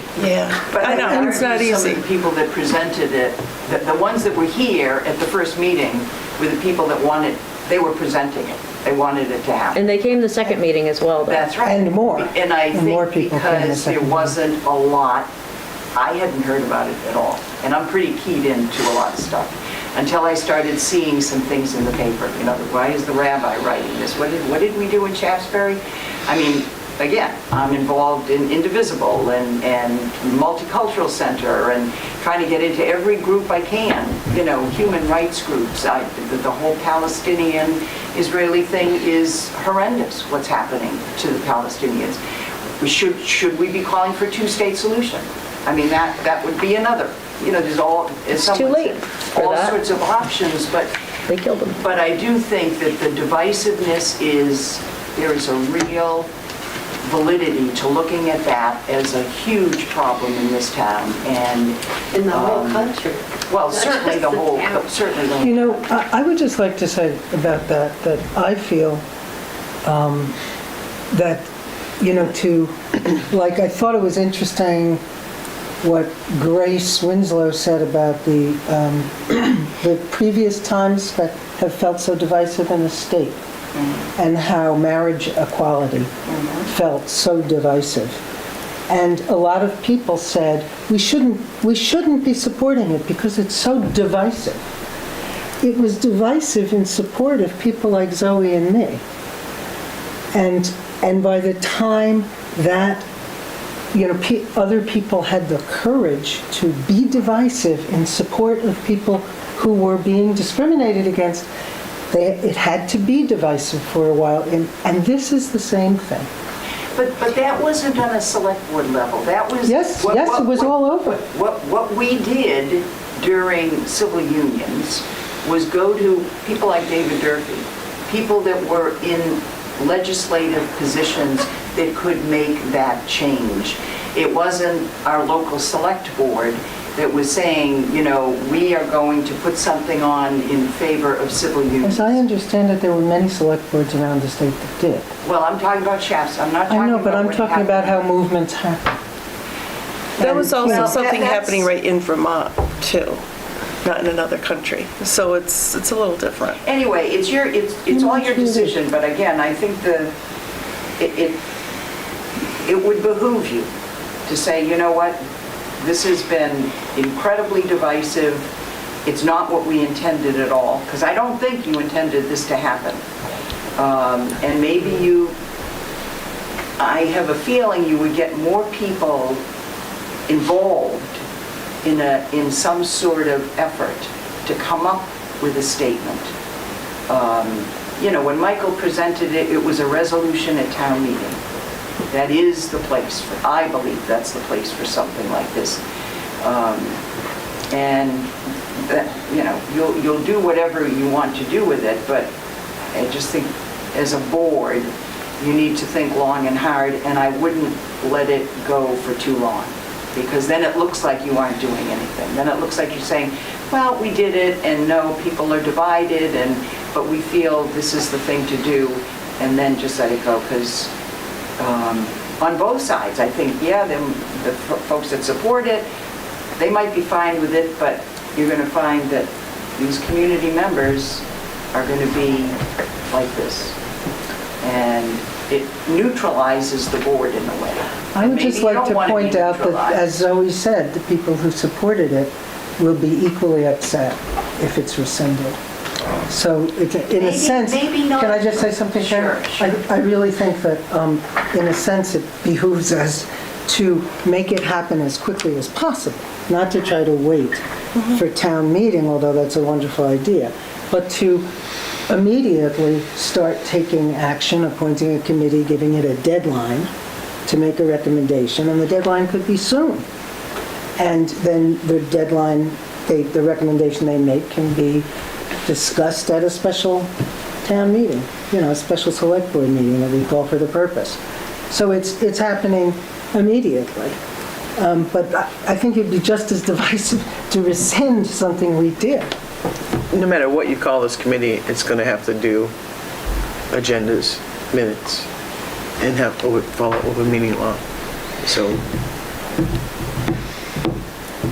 do you think Is that Mike? Sorry, I can't hear you. I'm sorry. I just said that whatever we call this committee, it's going to have to do agendas and minutes and have a Zoom. So I don't know if those people are going to want to start a new committee just for this, or do you really want both sides discussing this? Do you not think as a board that you can take that pledge, take the sentiments of that, and revise it so that this pledge puts our town into a group? It has put us into a community group. From when I read that thing, they mentioned, there are 6 other towns, Brattleboro and wherever, Winooski, that have committed to this pledge. Is there not a way you can take the sentiment of that pledge and not make us an apartheid-free community? Of course we can, but why would we do it ourselves when we could let other people, citizens? Well, because you made the first step. I would suggest, as a board, you try to pull something together that perhaps is less divisive, does not commit, does not have this flyer that goes with it, talks about human rights, and discuss it at your next warned board meeting, and, ask the board again, publicize it or whatever, that we have worked as a board. We have heard both sides, we have taken the sentiments, and, this is what we have developed and are proposing in place of something that commits us to join this other organization. I mean, frankly, it's like the board going out and saying, we're going to join Indivisible. So I'm going to speak frankly for a moment, because I just am going to. Yeah. So when this pledge came before us, and on February 17th, in that moment, or actually on February 2nd, when I took no action, I said I would like to take no action. In that moment, I felt as though I was being bullied by Grace Winslow to do something. And I didn't like it, and I didn't do it. This evening, I feel as though I and the board are being bullied to take another action, which is to rescind the pledge. Mm-hmm. And it's so interesting to me how similar the feeling is from both sides. And so in that, it feels exactly the same. And I'm not in some position where this is I'm not having a complicated emotional journey right now. I'm procedurally thinking about the fact that it felt so similar when it happened when one side did it, and it's feeling so similar when the other side is doing it. Divisive. It's very divisive, yes. And right now, you are my Grace Winslow of the evening. And it's just sort of... Grace a lot. Hi, Grace. Me too. And I like both of you. So it's not as though I'm like, these women don't like me. Right. Where it just is this moment where it feels as though, okay, I get it. Okay, I get it, I get it. And so this is a moment, I think, for the board, maybe that this is as far as this goes this evening. And maybe we need to put on the agenda for next time, and it shouldn't probably be a discussion. Maybe it should be a discussion that we have about what to do next. Because I don't think that 9:13 p.m. on Marlene and Eamon's first meeting is the time. And I don't think anybody would. And I hear you, Karen, and I hear Grace, and I hear Carl, and I hear Michael Beatty, and I hear Lon McClintock. I hear you. I hear this guy whose name I'm forgetting, the gentleman who spoke several times. Yeah, Napoli. But I hear everybody, and I'm trying not to really have any emotion or thought about any of it right now, because it's all just a wash right now around me. Not a wash. It's not a wash. It's around us. We've sat in it for a long time, and to have any decision about it right now would frankly be, I think, absurd, because the human mind can only take so much. And so I think at this time it really does make sense, maybe for other business, that what we put on. So I think right now what we should discuss is what we write on that next agenda. Because I don't think it's another discussion of the apartheid-free community resolution. I think it needs to be action-oriented. Does anybody have any sort of thoughts because I just don't think we need to do this a second time. Development of a broader... Development of a Town of Shaftsbury human rights policy how-to or something like that. And this might mean that we rescind the apartheid-free community pledge. It might mean that. I'm not sure what it would... To replace it with something that... crafted by the town. If we could replace it immediately with that would be ideal. Then it wouldn't be a slap in the face to anyone. And Grace even said, she said, if we could do something that would encompass this, and she's a leader of, she was one of the two people who brought this before us. She said this herself, that's something that could perhaps be an amenable decision. I don't think anyone in this town who's involved in this, which by the way is probably a tenth, is so foolish and naive as to think that it is not I think that they are all bright enough to realize that coming up with a human rights statement that people agree upon and feel comfortable with is in the best interest of this town. I think that is straightforward and clear. And I think that Grace Winslow herself, who had brought this resolution before us, also it's not a resolution, it's a pledge, she said this evening that that would be a next step that would make sense. And I think that would make a lot of people happy. I think this evening I made a lot of people very annoyed because they felt as though I wasn't going to agree, but I wasn't going to agree with anybody. And maybe not even with myself. And maybe that is the point of being a listener, is that we can change our minds and that we can work together, and that that's what we as a board have been asked to do. Very true. Yeah. So, but yeah, a lot of bad looks. And I was like, guys, come on. I was like, you want to come sit down? You're going to love it. Up over there. And Shira's hand is up. Oh, she was giving me a She was thumbs giving up. the thumbs up. She knows that we're out here trying. We're out here trying, you know. I think that is the best solution to this, is to come up with something to I want to replace it. not talk, but I always talk. Talk? I just want to say that there's similarities to this, to the pledge issue at Shaftsbury School, which we just went through for a year and a half. Exactly. Yes, I don't want that. Exactly. Right, so that's my biggest worry, and we're like the bad guys in town somehow. Shaftsbury. Oh, I don't know. We're all the bad and good guys each day of our lives, Shira. We are. So we agreed? All right, so next time, which is in April 6th, which, whew, that's in a while. Love that. Is it the 6th? Is it? I think it's the, hold on. And incidentally, on Let's April watch this. 6th, we're going to hear from a woman who wrote volunteering to refurbish the town sign on 7A as you come in, the entering Shaftsbury. Oh, I love that. Yeah, that's great. I've thought about that Do for it as a years. volunteer, yeah. I was like, can I just take them in the night and put them back on? I know. It's sort of like she's I was like, they look so fantasizing about that, and she bad. I've been thinking about it for She's going to years. come here and tell us what she I'm wants. so sorry. I'm gonna be in Vegas. Good for you. Bet on us. So what, is it April 6th? Okay, so I would like to, what we'll do as a select board is maybe, well, we can't have an email in which we're all included because that constitutes a quorum, so we actually need to decide now what to roughly write on this agenda. It doesn't need to be perfect. It needs to be in the spirit of what we've just decided. It needs to be clear enough that people understand what they're going to be hearing. So maybe it would be pen.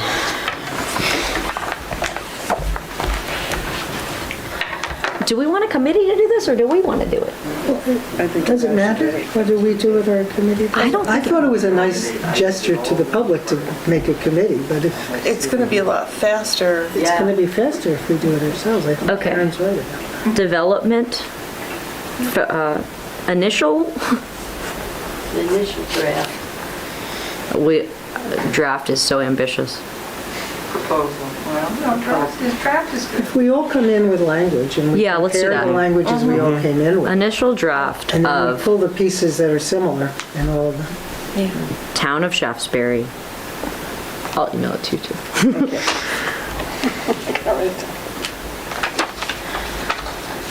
Town of Shaftsbury, human rights statement. And, you know, now we're far beyond the question of transparency. I think that could not be more transparent. Here we are, speaking my truth.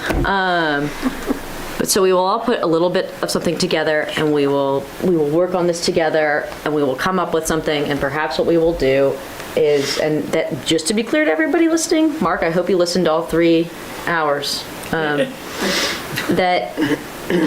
there probably will not be a vote on rescinding anything next time, because in order to, if we do rescind, we need to be able to immediately replace. Right. So next time we are working on a Town of Shaftsbury human rights statement / declaration, and that would be perhaps, I'm not the arbiter of truths here, which I tried to make so clear tonight,